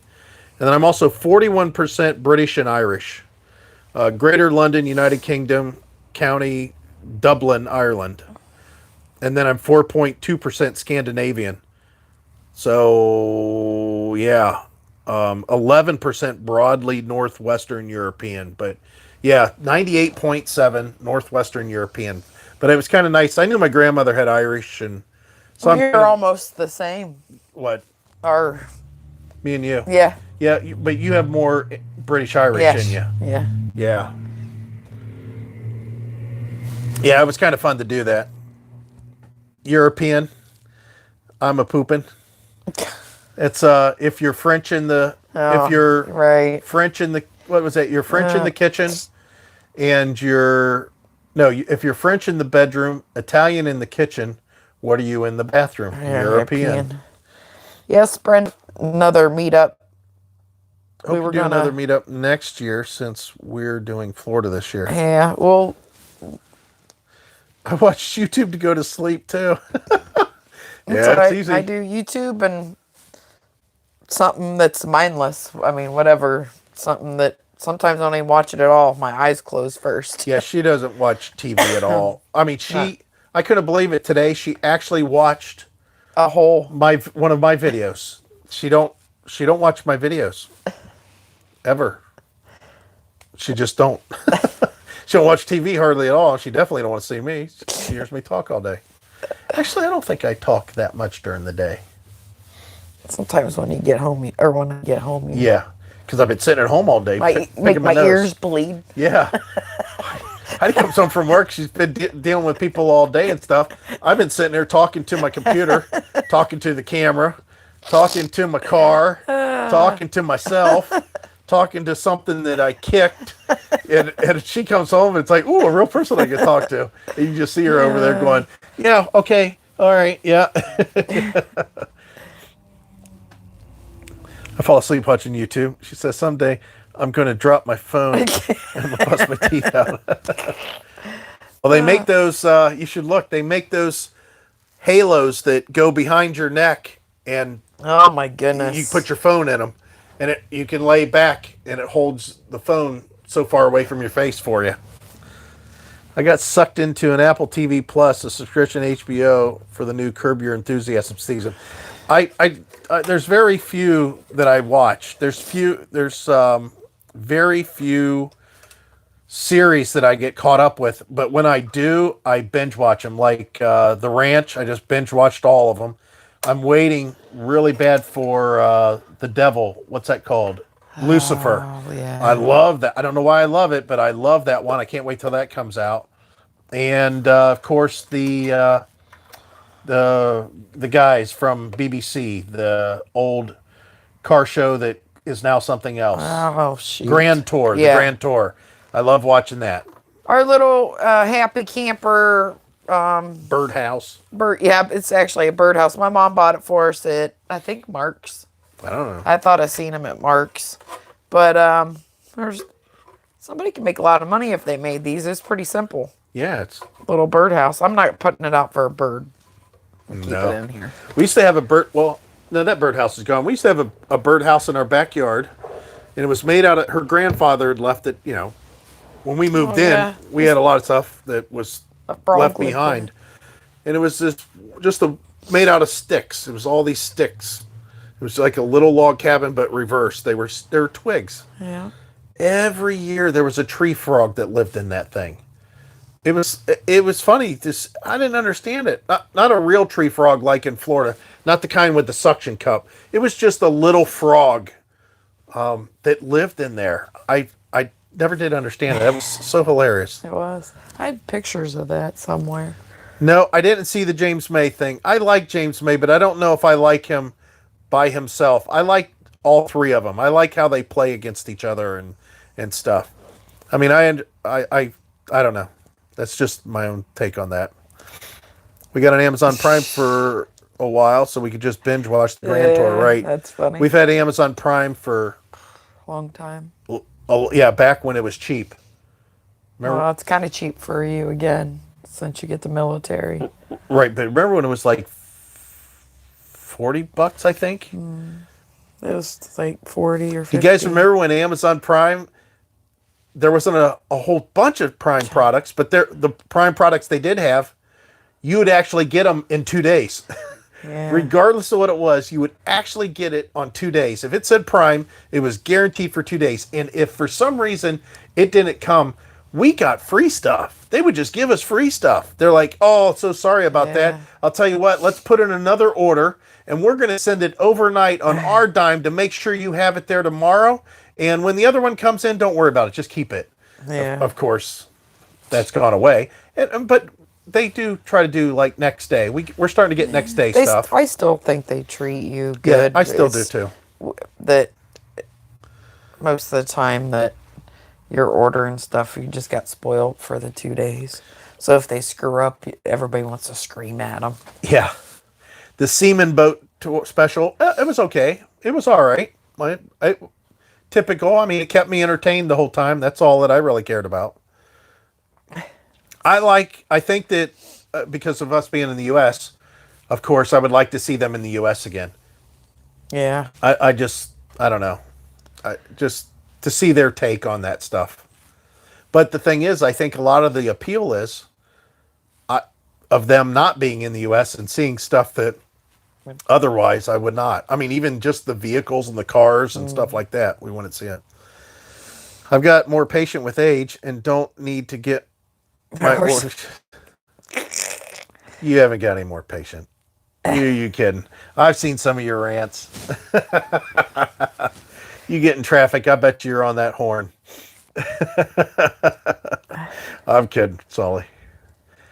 That special with the Ford 500 versus the Mass Transit was pretty cool. Yeah.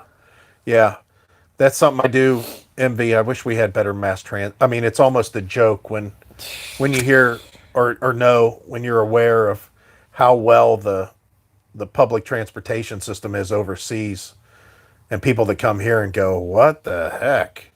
What do you mean I can't get off the airplane and I need a ride? And, it's funny. Do me a favor and refresh this. We're not going to see your questions just for a second.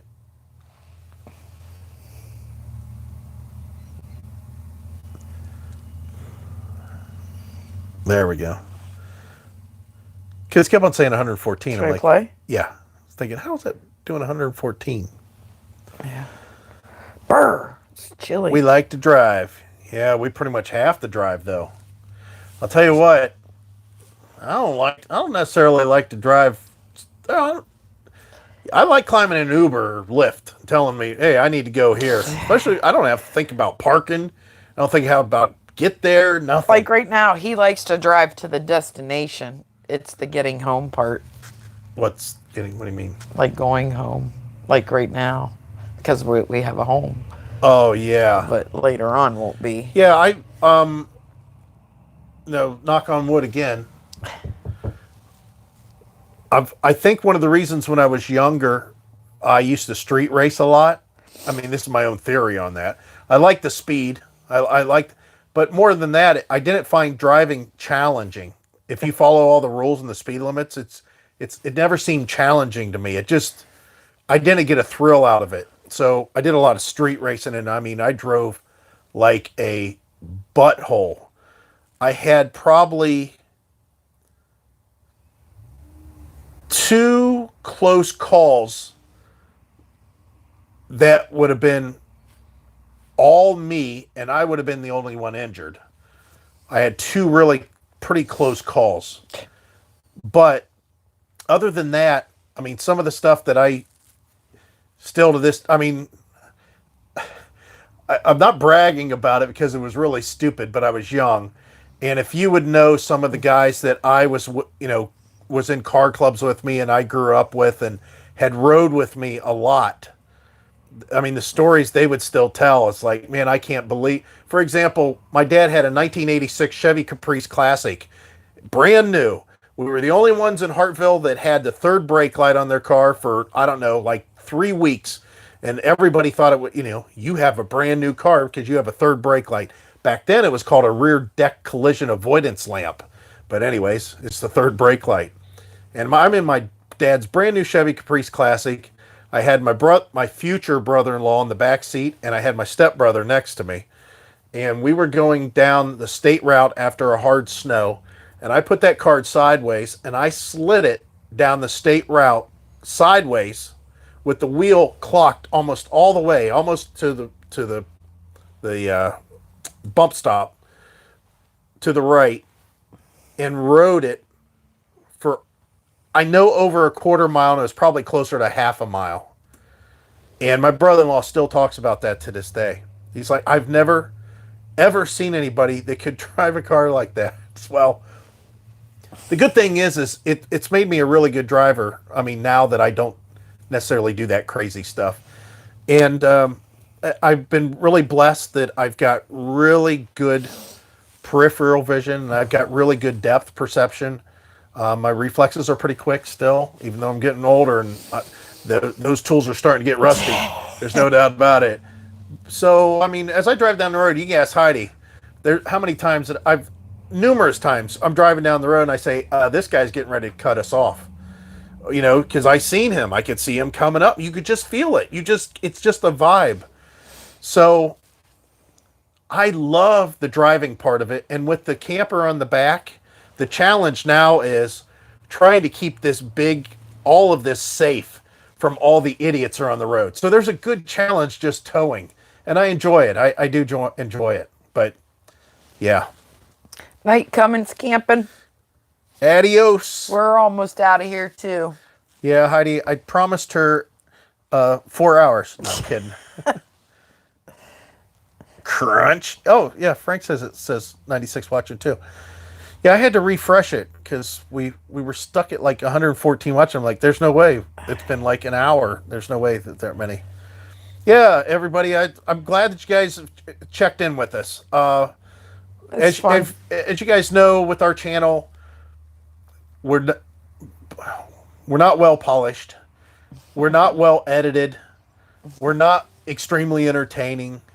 We're just a couple that you can be friends with over the internet. I mean, that's basically all it is. We didn't design it that way. We just showing you what we're doing.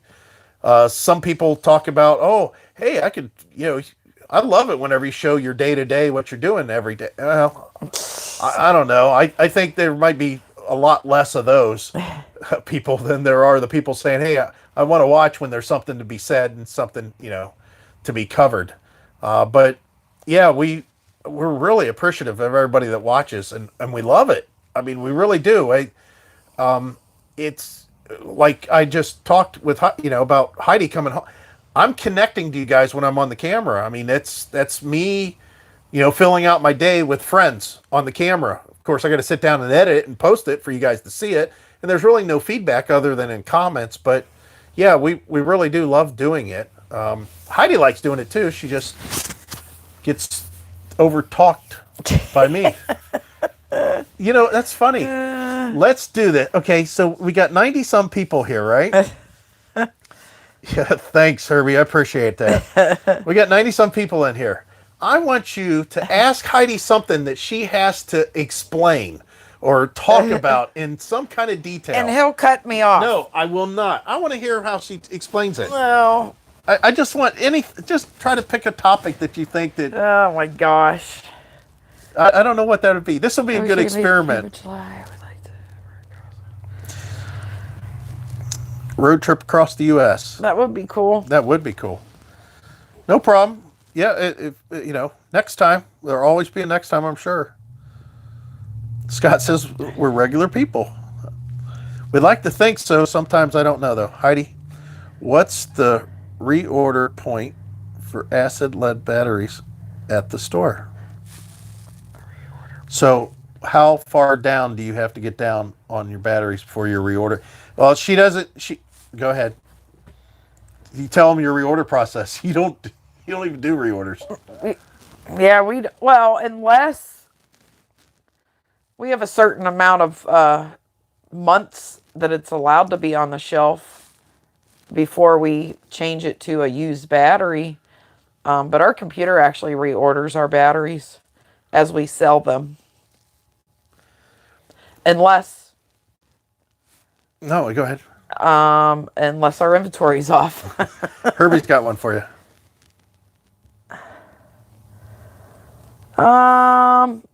Read the question. How is being a woman at a job that men are usually the boss? I've been there so long that when I first started there, I was the inventory specialist, so Hey, Judy. I ended up being tops in sales, and I'm like, well, if these jokers can do this job, I can too. And then I just kind of pushed them out of the way and made myself be available for sales. And then I'm like, hey, I deserve this position. I'm doing all the work now. So I don't have an issue now. A lot of people come to me, but I'm at the end that it's definitely not like it was 22 years ago. It has nothing to do with men or women either. It's not fun anymore. Okay, so then I'll read the next question for you. Sully says, what's your favorite thing about Mikey? And he means Mikey Sullivan. No, I'm kidding. What's my favorite thing about Mikey is he can fix anything and he takes good care of me. And as I'm puking in his truck today, he's telling me it's okay. Because I'm puking in my hand. Trying not, of course, it's going everywhere. That's funny. But he's good to me. Okay, so the next one is, okay, Heidi, I don't think he can stay quiet. He can't. He didn't Do do a you job. ever drive the truck and trailer? Not yet. You drive the truck all the time. I drive the truck and have no issues driving the truck. And I could probably drive the trailer forward with no issues. But I'd really like to learn how to drive it 100%. But, of course, that's a lot of driving.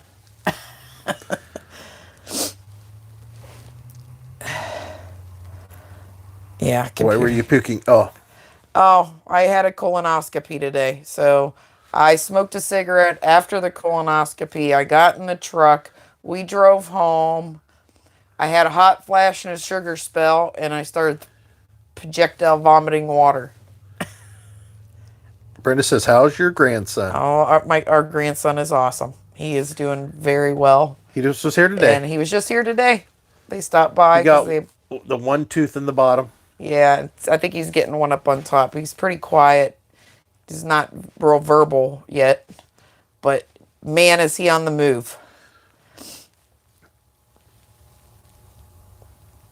Yeah. Oh yeah, I've got my own opinions about politics, but I won't ever. Yeah, the reason is I learned a long time ago is it's sad, but you can't even have a discussion. I mean, I can at work with certain people, and then when the other people were there, we can't. It's just sometimes politics are not. You can't talk about them for whatever reason. I think it's stupid, but everybody gets a hissy fit. Yeah, don't do it. Yeah, we like that map. We like it to be more colorful. And yeah. It would be if we scratched off some more stuff, but grandkids are great. Mine will be at Pirate Land. Oh, sweet. Cool. That's awesome. Hey, Herbie, while you're on here, did you suggest the channel, or how did it come up? And well, I guess I'll ask that. Are you the one that suggested the channel, or was there some other way, or the Knox box? Was that how? Yeah. I thought somehow the Knox box that had something to do with you, right? That's your son or something. I don't remember what the deal was there. Uh-oh. Herbie! Don't answer that, Herbie. Herbie, help us out! Get him out of here! Jeez. Scratch the big Texas spot before I leave in April. Probably not. Yeah, probably not.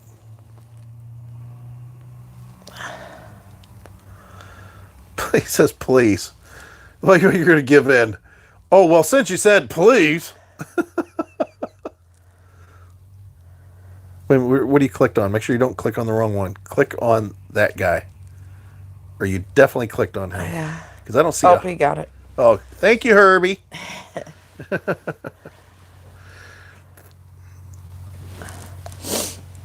Oh, there was We'll answer. another question up here. How's your grandson? What type of batteries do you use in your RV? Right now, they're just interstate, deep cycle marine RV batteries. And the only reason is because, well, a few reasons. I can't afford the lithium ion yet. And I don't have a charge controller for the lithium ion yet. Even though the lithium ion I'd be getting, they say you can use a normal charge controller. I would want to get one that's specific. The sealed lead acid batteries that we had in our old RV, we gave to our son. He's got them in his van with our old 30 amp charge controller, Progressive Industries charge controller. And when we got the RV, the dealer they filled both propane tanks, and they gave us one interstate battery, deep cycle battery. So I'm used to having two batteries on the tongue, plus the box is big enough for two batteries. So I went out and bought another interstate battery that matched the one we had. So they were only just a few months apart as far as age. So they would charge accordingly and wear down accordingly and not steal from each other. So that's why we have lead acid batteries. If I had my choice, right now, as far as I can tell, I would get Battleborn batteries. I know there's other ones out there, but I like the Battleborn and everything about it. Everything I've heard about it, everything I've researched about it, I like it. I have a hard time spending $900 a battery, but it's lighter. I can put them inside the storage compartment. I can move them back off my tongue. So that's going to take, even though they're out on the tongue, they're not all the way at the tip of the tongue ball, but where they're at, they do add weight there. So not only can I reduce basically 90 pounds off the tongue of the RV, or how much does a regular standard battery weigh, like a Group 24? 40 pounds. 40, about 40 40. pounds. Okay, so let's say 80 pounds. So I could take 80 pounds that's that far away from the ball, and not only am I moving them back, another foot, but I'm also reducing that to where it's only like 40 pounds total for, the two Battleborns. So that's what we would most likely want to do. Hey, how do we clean and protect our roof? We just We use that car brush, wash. but we haven't put anything on. No, we haven't put any of the. And It's it would supposed to be be 303 protectant. Everybody uses 303 protectant. We have not. We didn't do it on the old one. We'll eventually do it on this one. This year, most likely. Yeah, probably in the spring. Yeah, Heidi will be up there putting it on. Actually, I'll be up there doing it. Well, we'll probably both be up there doing it. It's not like it's. I just have to get a ladder for back here for her. I think that first step's a little bit too big. It is. No, I just go up and look. I haven't had to. Even on the old RV, we replaced the roof, and every year I went up there and looked. I didn't have to do but just one time and that was after the initial roof installation. I didn't like the way the water was puddling up in one area, so I went up and added some more Dicor to help it off of the roof. And then this one, I mean, it's not old enough. I mean, wait a minute. It's since it's been made. It's 1 year old. March, right? That's when we went out. Was March. Yeah. So March. Yeah. So this March, the build.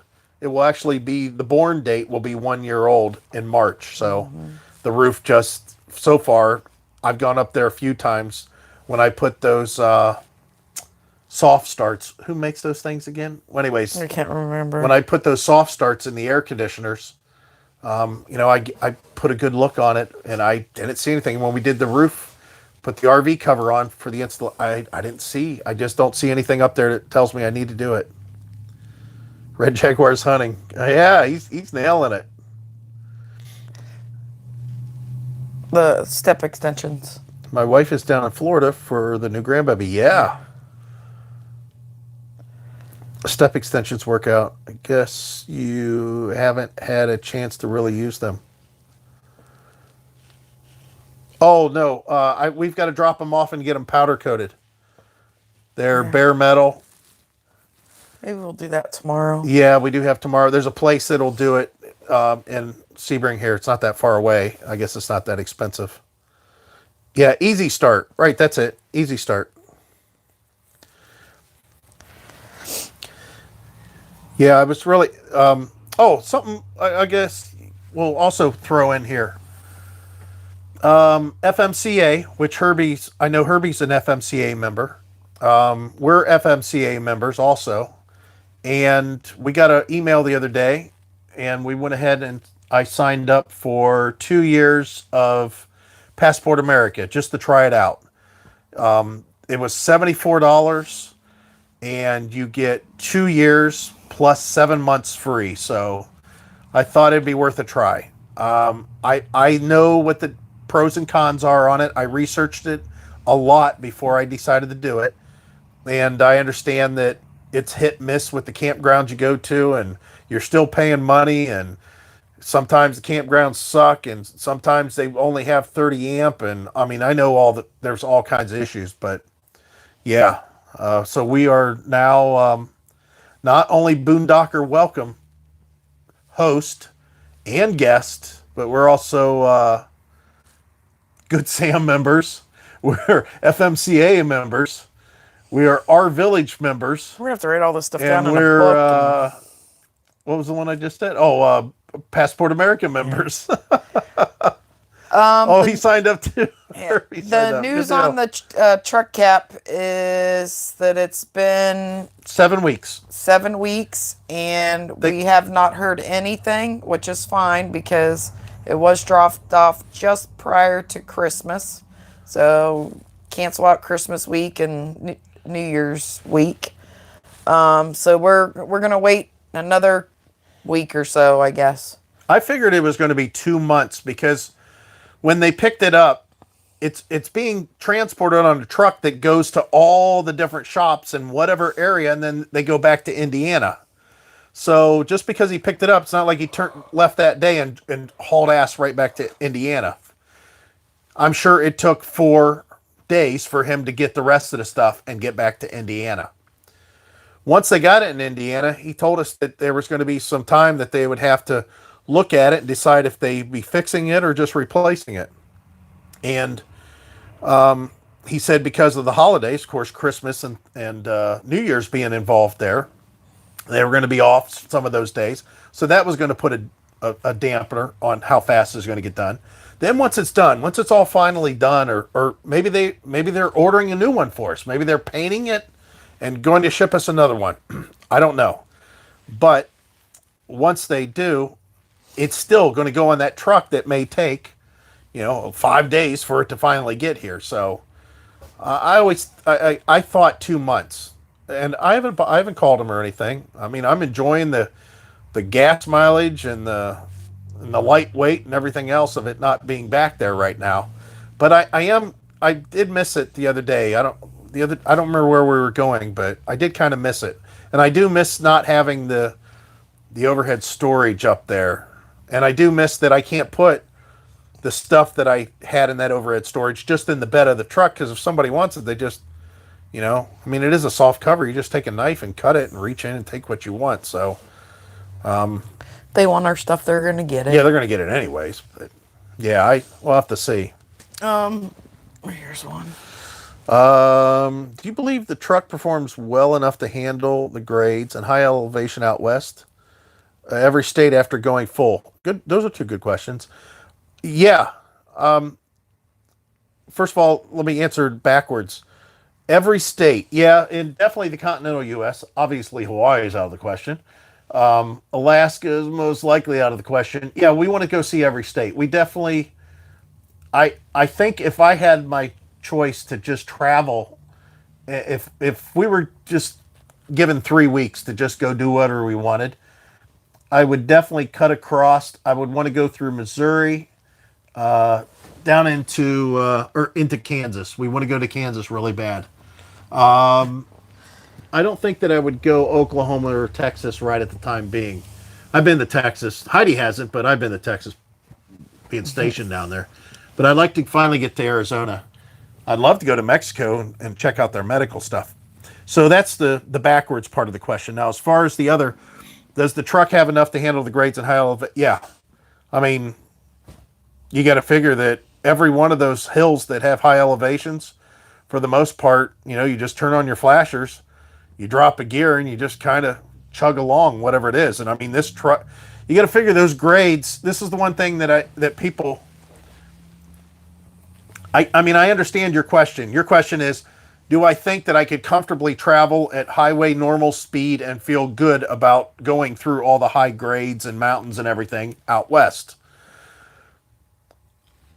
I think it's going to be a little bit slower than what I would like, but it's not so slow that it's compared to, you got to figure in 1983, those grades were still there. And the best thing you could buy is a 1983 F350 truck with an old 460 in it with 410s and a stick shift, or a C6 with no overdrive. Mm-hmm. And I know that this new truck's got more than that does. You just got to deal with what you have. So I don't have a problem with it. But yeah, as far as driving it like you drive down the highway, 50 miles an hour, wind in your hair, not a worry in the world. You get into those hills, you should be a little worried. You should be paying more attention. And I have no doubt the truck will do it. We're just going to be going a lot slower than what we normally would. I'm going to get up because I can't sit here anymore. Why that? Because my hip hurts. Your hip don't lie? Hip's not lying. Here. I'm just going to. Oh, you're going to go smoke a cigarette. That. Smoke Here. that cigarette. Okay. I'm gonna walk in front of the camera. Oh, you're horrible. All right, so now I got to pay attention to this. I guess you have to wait for the die cord to lose flexibility to justify green. I'm trying to get back here.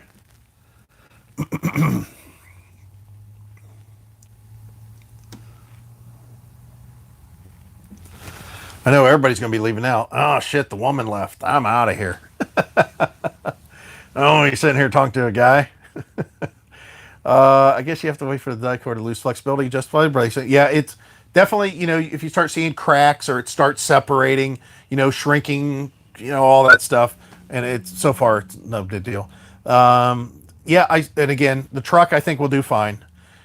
Herbie says he signed up. Yeah, I had to sign up. I mean, it was a good deal. I almost signed up for the lifetime, but then Heidi, not even knowing that I was doing this, I heard her voice come out of nowhere, must be subconsciously, and she always says, you can always sign up for more. You can't sign up for less.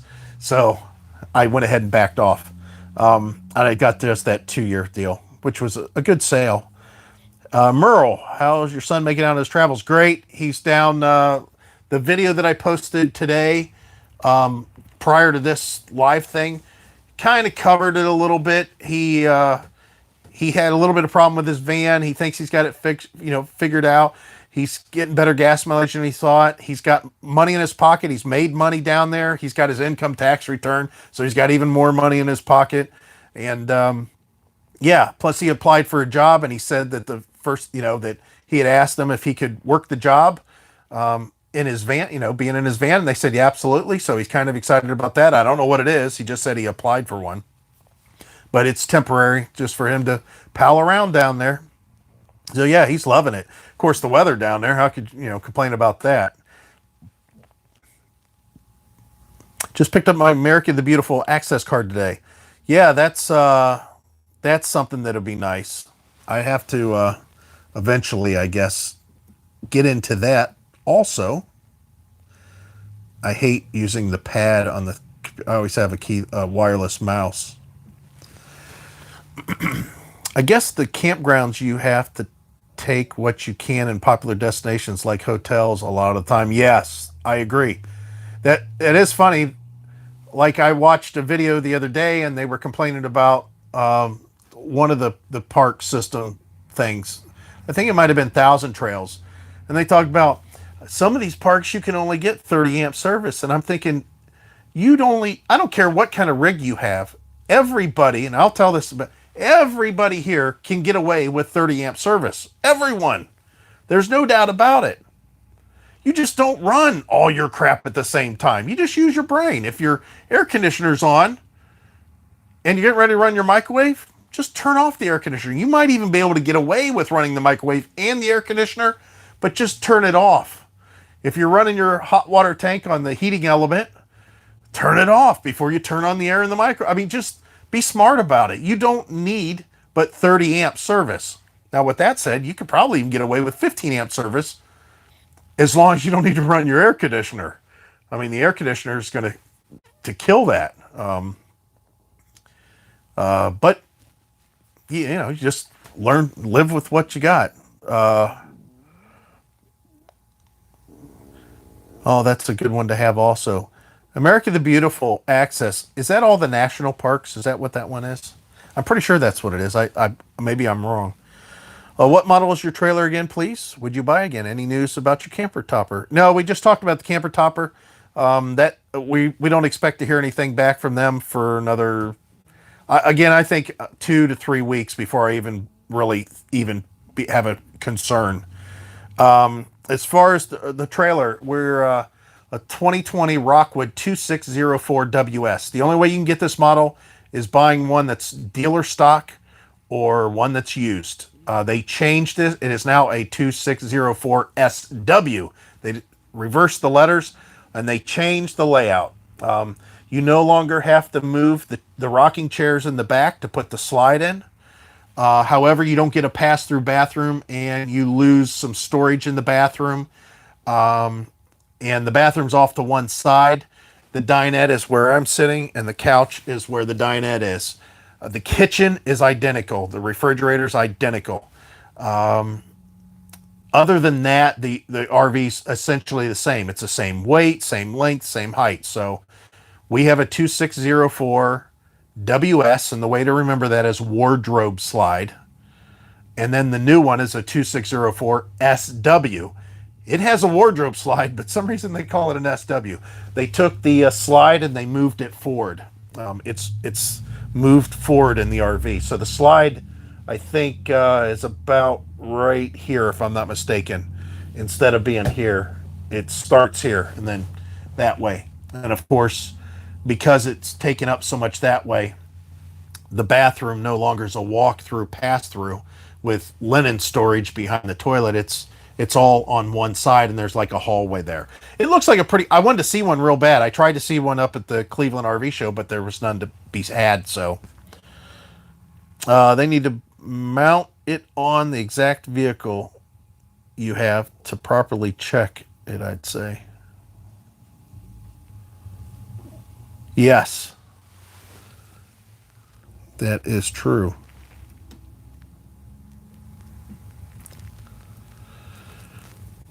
Hello, I'm new, so I have no idea what we're talking about. Please tell me. You're new to being a human, or are you new to the RV?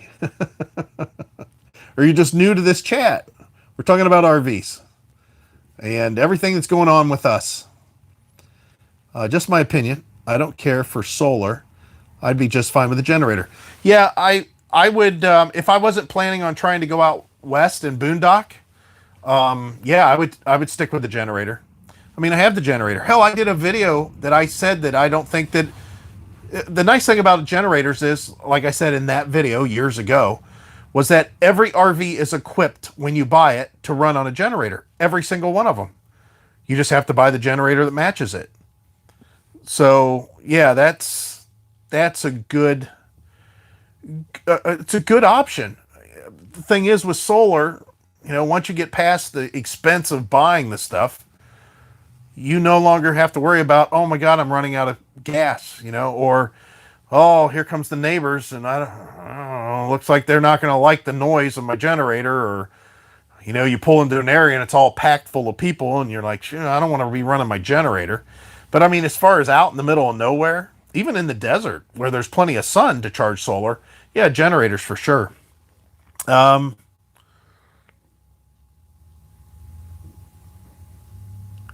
Where's Pirate Land, South Carolina? It's in Myrtle Beach, South Carolina. Where's your trash bag jacket? I thought that's a Sully question. Sully's the one that Sully gets the credit for calling that a trash bag. No, those trash bag jackets that I've had like 4 of them. And they used to be my work jacket. Well, initially the first one I got was a work. Okay, the very first one I got was actually a gift that I was given from my company.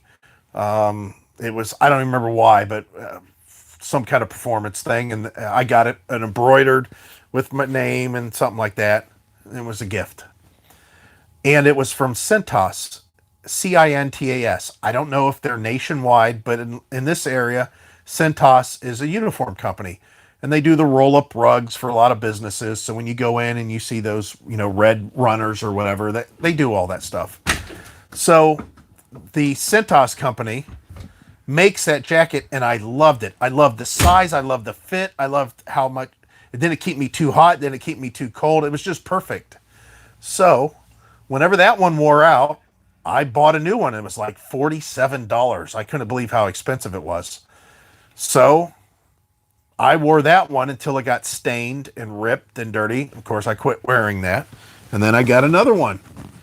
And until that one got stained and ripped and dirty. And then I got that last one. Well, the last one got stained. So I try not to wear it because it looks stupid. I just wear it when I'm working. Jacket. Yeah. But, yeah, so I kind of wear this one, which I've had for years too. It, you see this, it's not a hole here. It's where the arms zip off. I did zip them off. Where were we? We were somewhere and I had to zip these arms off, remember? Yeah, it was really hot. I don't remember where it was, but yeah, that's the arms zip off this, and it's a pretty good fit. It's comfortable. It's not as comfortable as the other one, but let's. Hello, be kind. Yeah, he said, I'm new to this. I don't know what you're talking about. And then he says, hello. Your truck won't have any problems out west. Yeah, I don't think that it will, but I'm sure that it's not going to be the same. Here, you need to use your nice, delicate fingers to scroll down. Oh, you can just push that arrow. I didn't know that. Yeah. Raleigh, North Carolina. Our son was in Raleigh. He kept on calling it Raleigh. He went to... Where was the first place he went to? You said it earlier. Hillsboro? No. He went somewhere in North Carolina, was his first stop. He stayed the night. Then he went to Dunham, and then he went to Raleigh. I think he stayed a night at each. Then he took off and went to Florida. I'm new here. Is this a travel channel? Yeah, we've got it as a travel channel. We are basically documenting for the last 4 years us going from owning a home with kids in the house to our kids being out on the road and gone, doing their own lives, and us selling everything and becoming full-time RVers and traveling full-time. Cintas have some Canadian operations too. Cool. Do you ever come to North Carolina, Raleigh, Murfreesboro? That was the South Carolina. He went to Murfreesboro. No, it wasn't Hillsborough Street. It was just I don't remember what that company was. Y'all retired early, Earl. No, we're not retired. No.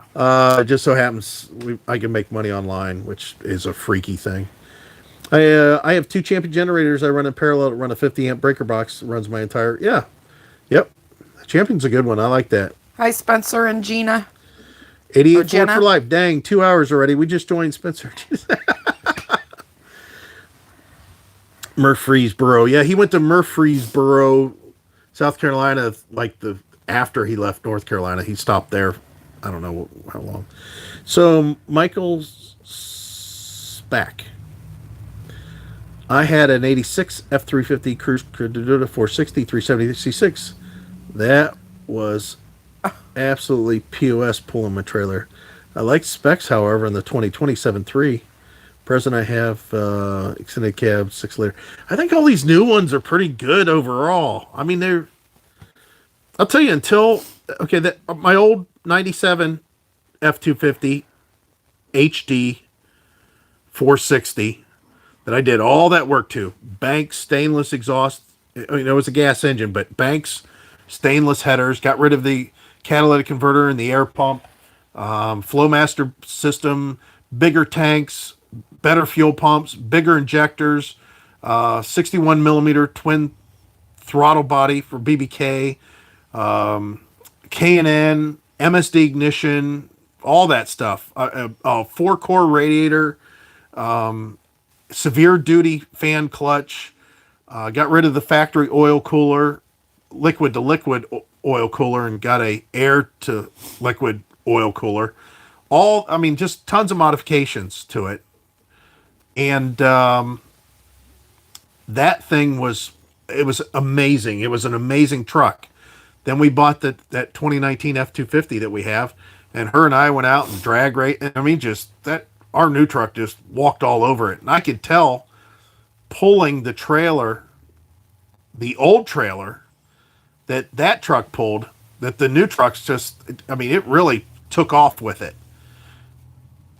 Pulling this trailer, the 460 do pretty good, I'm sure, with all that work I had 410 gears, and it would do pretty good with this trailer, I'm sure, but I still don't think not as good as the new trailer or new truck.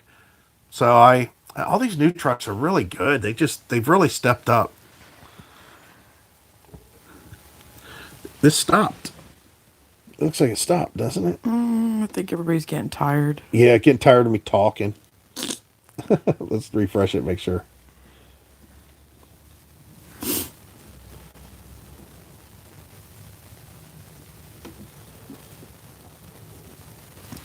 I'll have to go to work tomorrow. Yeah, Heidi don't have to work. Isn't that awesome? We're here. Every time we went on a family vacation, I always ask their kid the favorite part, and our youngest, by 3 minutes, says, I like the car ride. I'll never forget that. That's funny. I used to like riding in the car, too. Back in the day when we were kids, we'd always go on trips to go visit my grandparents when they were at their retirement place. It's time. And I remember, how many of you guys remember whenever you were kids, like when it get nice and cool at night? We didn't have air conditioning in our car when we lived in Florida. We didn't have air conditioning in our car until 1975. My dad bought a brand new 1975 Chevy Impala, and that was the first car we ever had that had air conditioning. Wow. So I was 7. Yeah, 7 years old. 7 or 8. Yeah. Anyways, so we'd have the windows down, and then at night it'd get nice and cool, and we'd be driving home. Anyways, I remember falling asleep on the floorboards. You didn't have to wear seatbelts or nothing. Hot. Yeah, we didn't have to wear seatbelts or nothing back then. So I just lay down in the floorboard of the car. We didn't travel that much. Mary's falling asleep in the car. Here, you got to turn up your mic, your thing real loud. Wake up, Mary! But I always liked riding in the car. Sorry, I'm drunk. I didn't drink. I don't know. Not in the mood for it. Not today. Maybe tomorrow. I don't know. Even then, I'm not really in the mood for it. I got to be in the mood to drink, and sometimes I'm just. We gotta not go in the back mood on for our it. diet, so. Well, drinking's part of my diet, so No, it's it's not an issue. not. Yeah, He's it so is. full of crap. Oh crap! I don't have to curb my drinking to be on the diet. But we do need to get back on track. Well, we haven't really been off the diet. No, I know, but I'm saying. I mean, shit, you just fasted for a day. I probably gained it all back today. No. I'll See, make a I drunk. think you worry about that too much. I'll make a drunk bet. All right, here we go. Let's see what this guy has to say. Until sometime in the 80s or 90s, the vast majority of the people just bought base trim vehicles. Yeah, that's true. Yeah. Well, my dad always bought. My parents didn't have any money, so I mean, all our stuff was used.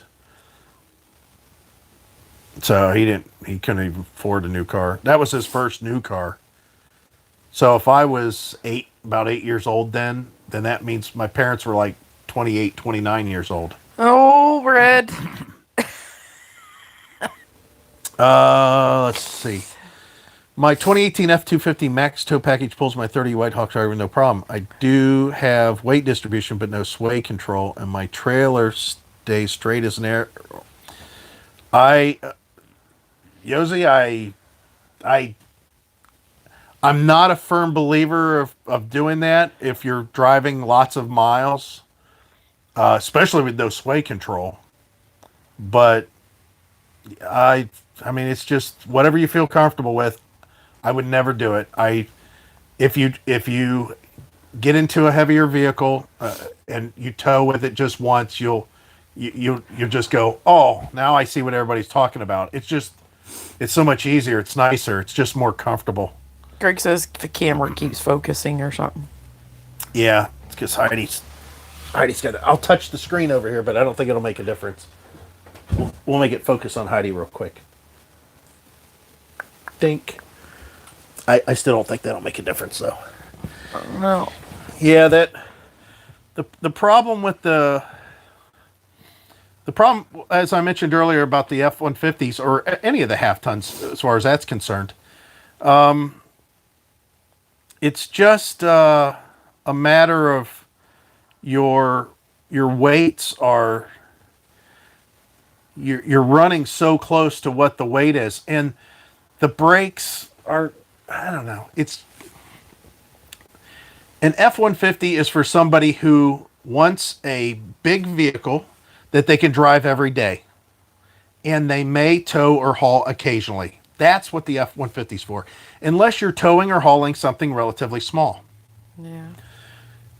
It's not so much that, it's not just weights that you got to be concerned with, which the F-150, even with the max tow package, the weights get close. The weights get kind of close. When you start talking about a loaded truck and you start talking about a loaded RV, and then you get into the wind, that's the thing. You've got all this surface area that you're pulling back there. So you got all these aerodynamics that's going on that's strange. Like I mentioned earlier in the video, I don't know if you were on here, even though your trailer's maybe 60, let's say 7,500 pounds most of the time whenever you are towing, you're not fully loaded, which was probably about 8,800 pounds. But you're not completely empty, which is probably around 6,300 pounds. So you're kind of in between, let's say, on 7,400 pounds, probably real close, 7,500 pounds. It's not so much that your truck, everybody can pull the weight, but as far as towing, that's something entirely different. I mean, effectively towing. Just imagine what it would be like putting two 30-pound parachutes on the back of your truck. I mean, they're only 30 pounds, but look at all the stuff they would do to your truck going down the road. It's one of those things. It's what you're comfortable with. I've always said that, and I said in this video too, if you're not going very far, I just said it earlier, I would feel comfortable towing with an F-150 with the right package, this trailer, but I would not do it, but maybe maximum of a 400-mile trip, 800 miles round trip, one time a year, and maybe 100 to 150 miles 3 times during the summer. Weekend warrior stuff, just going out and camping. I don't know. That's See, Greg, all it takes is one time out to ruin destroy everything. everything. Yeah, everything. I mean, it's just You, your camper, your truck, the people in your vehicle, and possibly somebody else. And the funny part is like again, I'm not picking on you. I'm just No, it could I'm just- happen to anybody. And you're kind of catching the brunt of some of the stuff that I was saying earlier about other videos I have watched, and the guys get on and say, "Listen, I have a F-150 and it tows my camper just fine. I don't have any problems with it. And on top of that, it's a lot cheaper because I only paid $47,000 for my F-150." Well, I don't know where anybody has ever thought that F-250s aren't that more expensive. If not, they're cheaper. As I mentioned, our F-250 sitting in our driveway. It's a 2019. We paid $40,000 for it. Out the door, $40,000. So it's not like they're really too expensive. Don't get me wrong, $40,000 is a lot of money. I would love to have only paid $21,000 for the truck, but still, it's what you feel comfortable with. I would definitely get sway control though. They do. What's that? I think they do. No, he says Oh, no sway. no sway control. Yeah, You better get that. yeah, I would get sway control for sure. Is the camera still jacking up, focusing in and out? Most a year. Yeah, I only go about 6 hours at most once a year, and the campground I stay in. But now that makes That's sense. right. That makes perfect sense. Yep. Rip says no, it's not focusing in and out. Okay. Yeah, now I could see doing a half-ton truck. Matter of fact, Greg, who just left here, Greg Griffith, I think he has your same trailer. I'm pretty sure that doesn't he have a 30-foot, and it's a Jayco. I'm pretty sure. And he has an F-150 he pulls with. Mm-hmm. He doesn't have any problems. That's about right. Yeah, weekend warrior, stuff like that. What I have a problem with is some of the guys on our YouTube channels that are they've got their F-150s and they got their kids with them, and they're traveling full time around the country, pulling. Get this, there's 2 of them. I just watched the videos. They've been posted within the last year. One of them has a 34-foot trailer, and the other has a 37-foot trailer. I mean, that is crazy. They're so long. I mean, think about how long your truck is, and then think about that's the tail wagging the dog if I've ever seen it. But yeah, you're right in line. What you're saying, you do exactly what I say whenever somebody asks about, should I be towing, my truck, my F-150, can it tow this? Yeah, you're not going very far, and you're weekend warrior. You're only 10 minutes from the house. Yeah, that's an easy one. I probably would too. Definitely. Yeah. Yeah, I wouldn't. I don't think that I would either. In the same motorhome world, I watched a guy pull a 10,000. What? Well, it fits. Yeah. I got the 3-inch receiver. It fits. Most of those guys, those same guys that do that kind of stuff, and you ask them about, Yeah. they go way over what they're supposed to. I mean, they know they're over. If they, hey, my truck only calls for that it can only tow 13,500, but you know what? I tow my 15,000-pound rig with no problems. Those are the same guys that call the bank and say, well, I can't be overdrawn. I still got checks in my checkbook. I don't think that they really think about stuff clearly.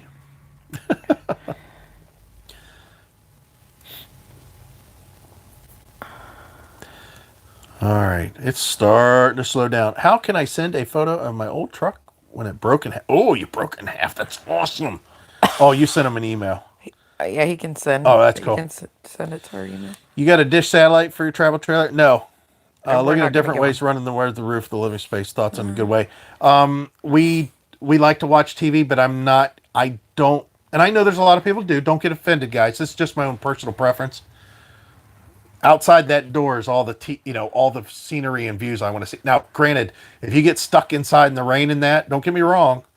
I've got my He does like to watch a movie at night. I got WeBoost, and I've got unlimited hotspot. We do have Netflix. We do have Amazon Prime movies, and then there's so many other friends. We do have Roku. We do stream movies, but I don't want to pay for a satellite. I think the satellite companies are going to be a thing of the past here, just like the cable companies are. I mean, cable companies are losing, they're bleeding money right and left.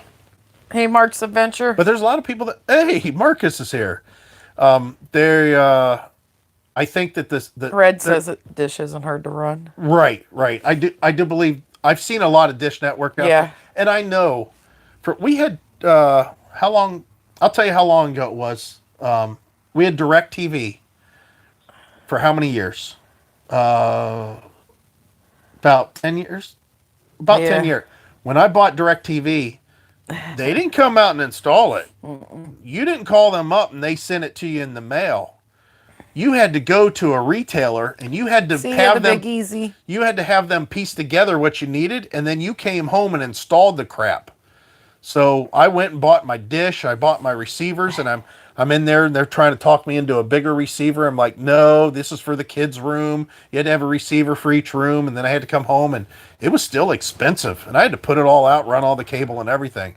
And we had DirecTV for, like I say, about 10 years. Yeah. But I'm so glad. I mean, that was just, another monthly outlay. It was really nice, though, that we had all that equipment because they never bothered us. Like Right. that one time, those people come to the door, Yeah. and I opened the door, and they were trying to get in, and I pushed them out because I realized what the heck they were doing.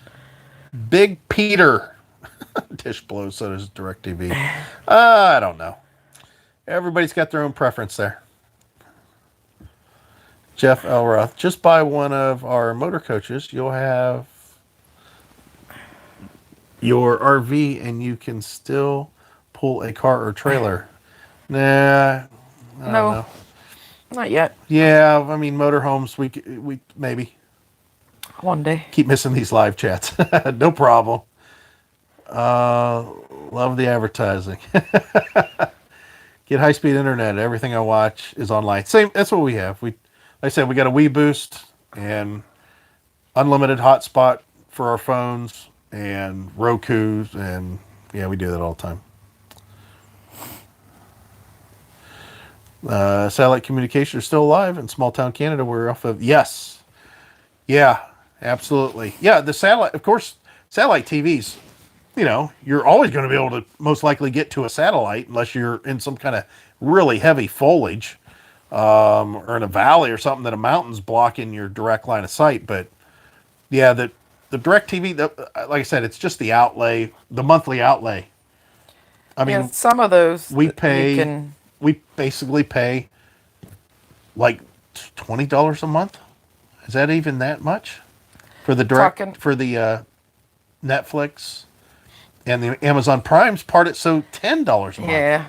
So we pay $10 a month, and of course our phone takes care of the rest. And it's probably about $15 a month between the two. that could be. And don't get me wrong, we don't have the same amount of channels as what satellite does, but You learn to miss them. yeah, I find, Actually pretty quickly. this too. is what changed my mind on this years ago. Heidi's dad, when he was still alive, he loved watching TV. He sat in the chair all the time, watched TV. When he retired, he would go do See you, stuff, Scott. but he would pretty much sit down and watch TV all day.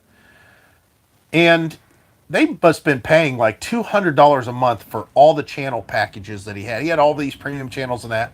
And we went over to their house for a get-together, whatever. I don't know what it was. And we sat down there, and he was sitting on the couch. And I'm just watching him flip channels. He flipped channels, and he had so many channels to look through. When he did finally find something that he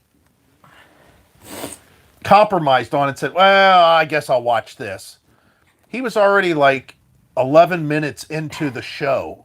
I mean, he had gone through so many channels. And even the channel he found he was watching, he just kind of picked it. He didn't necessarily want to watch it, but he's like, there's nothing on. $200 a month. He spent 10 minutes looking for a show that he really didn't want to watch. And he's saying there's nothing, and it just didn't make any sense to me. Hell, I can do that with half the channels, and I can find out in 5 minutes if there's something I want to watch. Well, not honestly, I can't. There's a lot of stuff to look at when you're streaming. I mean, there's a lot of free channels and stuff that you can look at when you're streaming, but How do you block them? I understand. There you go. That's it. Submit.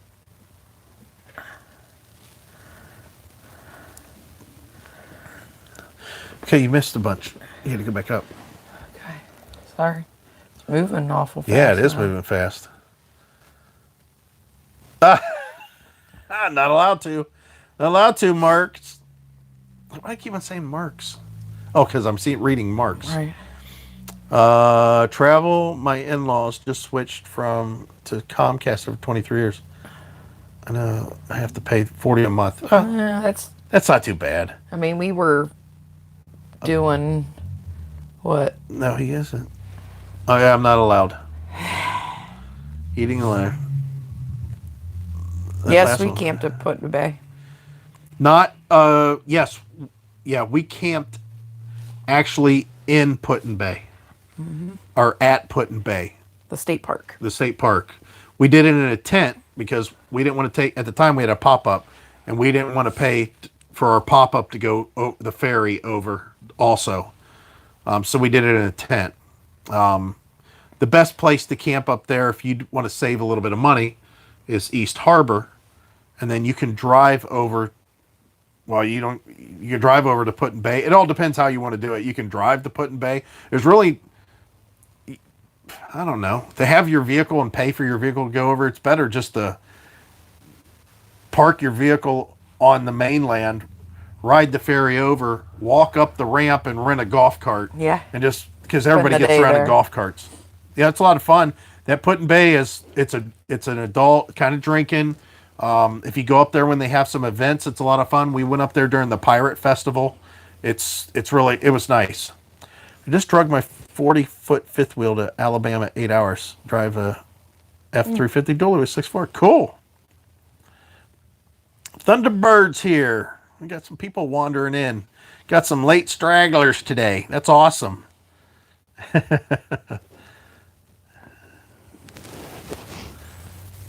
You start too early for us, the West Coast bird. Yeah, Heidi, I had her pick the time. She said, "How?" And I said 1 hour, and here we are. Going on probably 3 hours. La la la. Yeah, so he got 8 minutes. No, I get a little bit more. My nose just got stuffy. It is getting a little cold in here.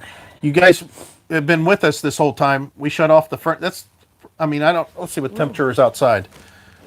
We shut off the furnace. It was at 70. What was the temp? 70. It was 70 61 when we first got in here. No. Right. It was 61 when we first got in here, but It was we shut it off at 70 degrees.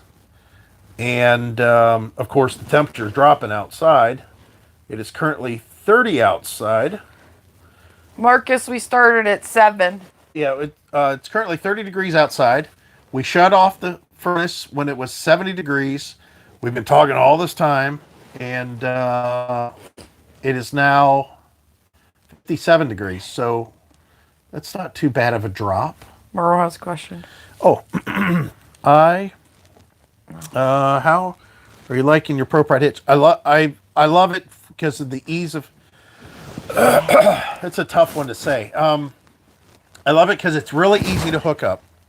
I love it that it's really easy to hook up whenever you put your weight distribution. You're not dealing with the bars. You're not picking them up. You're not storing them. Nothing. They're on there all the time. I love how quiet it is. I love the angle when you're turning, the angle that it's at. I love the fact that the RV. I mean, it's funny because if you guys, I mean, I've done this. I've gone down the road and I've jerked the wheel real hard with the trailer, and then straightened it back up, like do a quick emergency lane change. And the funny part is the trail. There's none of this rocking for the trailer to get settled behind your vehicle again. It's wherever you go and stop. That's where the trailer is. It's an extension. Okay. With that said, I hate how heavy it is. I hate that there's that much weight between the hitch that's on the truck and all that hitch that's out there. I hate all that weight that's there. But it does add, there's length there, so I'm getting increased leverage. So it kind of counters itself to some extent. I hate how expensive it was. I mean, that's a lot of money. But I think there's a lot more of what I love than what I hate. So I work at REV, Fleetwood Monaco, Holiday Rambler, Lance Flair. Wait a minute, Lance Flair. Oh, yeah, that's right. REV just bought Lance, didn't they? That's cool. So you're out west, right? No. Fleetwood, that's in... Well, it depends on...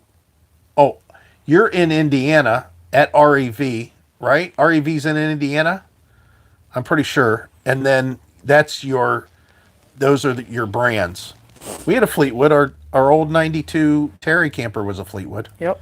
Of course, Monaco, they always made good motorhomes. I do know that. Holiday Rambler, that was an awesome one back in the 70s. That was a really good one. We looked at Lance. We did reviews on Lance. We were going to buy a Lance. She wouldn't let me buy a Lance, though. She didn't like... There's not enough storage inside for full-time RVing. Or inside, sorry. Only 60 outside here. Oh, cool. I know that MacLeod Island, Michigan is one you pretty much have to walk or bike around. Yes, that's kind of what the other one is. That was like a good hour or so we shut the ago. heat off? You shut that off. Yeah. So it's holding temperature pretty good. I quit West Coast. I don't think Pirate Land's filled up yet. 26 in Philly right now. It'll be a little warmer tomorrow in Philly, I think. I think it's going to be a little warmer because we were a little bit warmer today. I think it's supposed to be pretty decent tomorrow, too. So I think you're going to get a little bit warmer tomorrow. Seattle, 44 and rainy. Judy, did you see my video earlier? Our son said, I've seen everything I'd need to see in Melbourne. I'm out of here. He was in Melbourne for about 3 days, and then he left. He had a good time there. He enjoyed it. He's over in Wesley Chapel area now. Have we filled up Pirate Land yet? I haven't heard anything. Nobody, I mean, there's a few people that said they're going to be out there, but nothing, we've never had anything really, no list or anything. 60 here on Monday. Yeah, that's the other thing. We're going to get warm here again. We're going to get warm here also. I don't know what day it is. It's supposed to be rainy, but been here 30 years, yet hate the rain. Yeah. Yet to hate the rain. Oh, yet to hate the rain. Oh, I can't deal with the rain too much. I like to work on my crap. I don't know. Must be something in the water. I'm in Sandusky. Yeah, Sandusky. We haven't been to Sandusky for... When's the last time we went to East Harbor? A couple years. Has it? Yeah. Yeah, it has been 2 years. We might have to head up to Sandusky again. We love East Harbor. We just... Oh, no. Yeah, wait a minute. No, when we came back from Wisconsin, we stopped there. Pirate Land is in South Carolina, Myrtle Beach area. Yeah, I ran into North Star at one of the other chats. North Star was in there.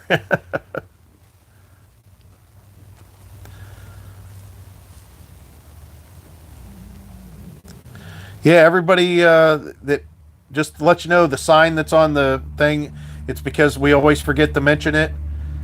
We're going to have a get-together. Come on out. Hang out with us. Bring a lawn chair. Sit down. If we have enough people show up, Heidi and I have been talking about this. If we have enough people to show up, and I would have to think that, and don't get me wrong, we have no anticipation or expectation, I should say, of any specific number. But if we get more than 50 people that show up, total, right? That sounds about right. If we get more than 50 people, right? Yeah.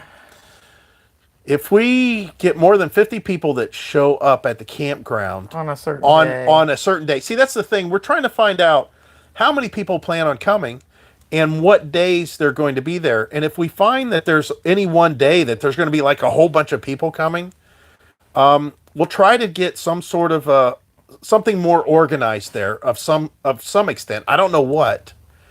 and we'll have door prizes and the whole deal. I don't know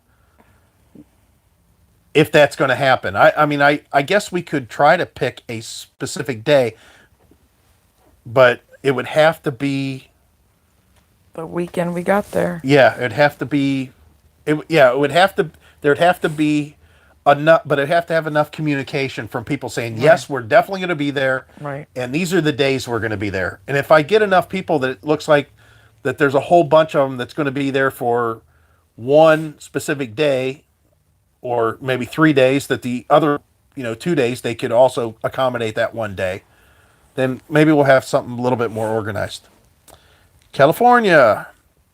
Oh, so he's in, your company's in Decatur, Decatur, am I reading that right? It's Indiana, right? It's not Illinois. It's Decatur, Indiana, right? That's what that says. Okay. '07 King Ranch.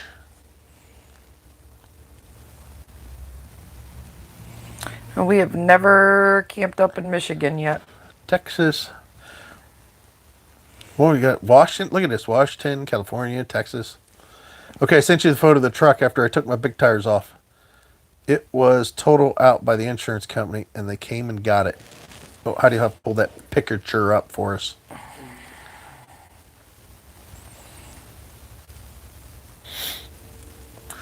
Yeah, the only reason I say it is because I know I have family that's from Decatur, Illinois. Upper Peninsula. Yeah, I know that we need to get up there and check that out. I know the UP is pretty decent. Holy cow. So, wait a minute. There's other pictures. So, okay. No, they're separate. What do you mean they're separate? They're different emails. Different. Just go back. Yeah. Okay. You see them. There's 3 there. I picked the same one. Oh my God. Herbie. What's that? I've already handled the pavilion for the weekend. If you want us just. Oh, Herbie, man, you are the man. So, okay, whatever the date is for the weekend, what's that?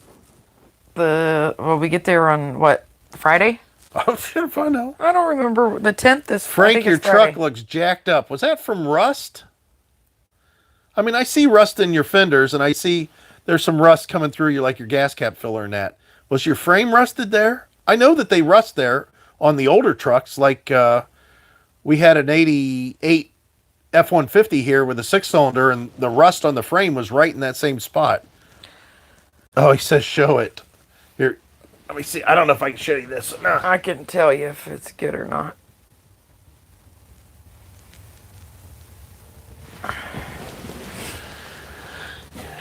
There, I don't know what. I gotta wait until it shows up on the camera Yeah. here. So, if I need to go closer or further or what. Oh, so we need to get closer. Closer. That's pretty good. That's good. Yeah. All right. So that's best I could do. So it like banged, it binged and banged. Yeah. How much does your hitch system add to your overall pulling weight? It's kind of hard to say. I don't know. That's kind of a tough one to answer there. I have family in Decatur, Illinois. Cool. That's where my family came. Well, my dad's family, which my grandparents, they were like grown. They were born there. And of course, back in the day, everybody had a bunch of kids to run the farms. How much does the hitch system add to the overall pulling weight? The whole hitch and everything, I have to say, is about 250 pounds. I think that's what it was whenever it shipped. That's how much it shipped. Of course, how much is actually added to the pulling weight? Now that I've added extra length on the front, how much is taken away leverage-wise? I mean, it comes down to nonetheless that the truck has that much more weight on it somehow. I think it's 250. Go and check out my video of the installation. I think I talk about it. It's an hour-long video. What a surprise! But it's a full installation of the hitch.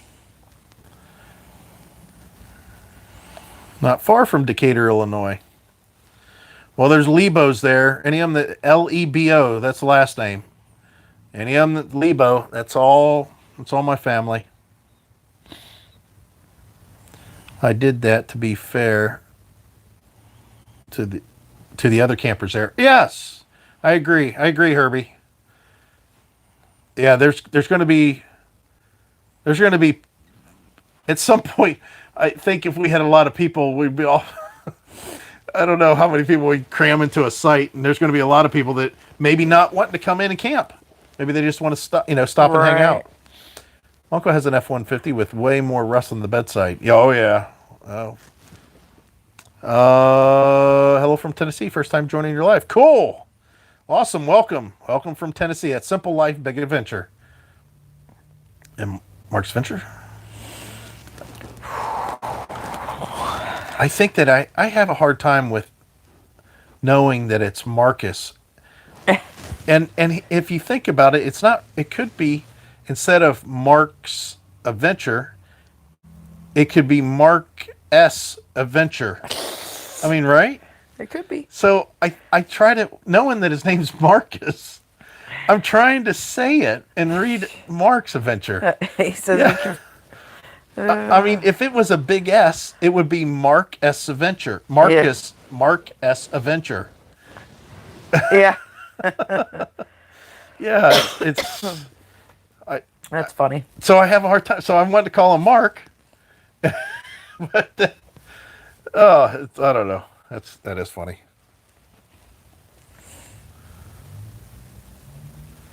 Yeah, I'm kind of excited about the get together. Mm-hmm. That's excited. That's going to be fun. Well, don't get me wrong, any trips that we take that's a bigger trip that we actually, get to go somewhere and hang out for a while, we always get excited about. But I like the idea that, that this one's actually being kind of communicated out there and saying, hey, we're all going to be here. Do if you want to show up, come on. That was like the Wisconsin trip. That was like the first time we did that. That was a lot of fun because everybody kind of announced, hey, we're going to be up there. We're going to be in Wisconsin, and, if you guys want to come on up, and we did. The truck was a 2004, had the new frame. We just hooked up the camper and broke in the driveway, and the camper is a 24-foot toy hauler. Wow. I think Sunday, who's this? Oh, Herbie, okay. So it'll be the 12th. Yeah, okay. So we can just, it's getting cold in here. Gotten hot in hair. It would be July 12th. Getting hot in hair. It'd be July 12th. Yeah, I think we all are. Okay, Mike, and how do you have to go? This guy has to be up at 5 in the morning. Good chat. Adios. Thanks for stopping in and saying hi. And keep whatever weather's coming across that lake when it gets cold up there. Don't let it come down to us. That's funny. Yeah. Well, Lake Erie's there's hardly no ice on Lake Erie. Right. Yeah, we watched that last night. All it's going to take is one good front to come across, one nor'easter, and wow, we're going to get hammered with snow here. Hopefully that don't happen. Not me. Keep talking, he says. They say the truck can pull 9,000, camper 7,000. Yeah. My stomach must have made a noise. Well, I guess it could have been mine. They say the truck can pull 9. Yeah,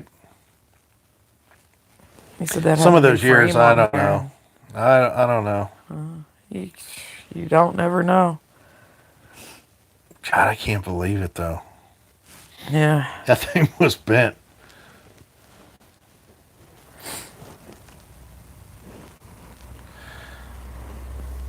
We've been on here for 3 hours. I said 1 hour. Yeah, but I'm the man.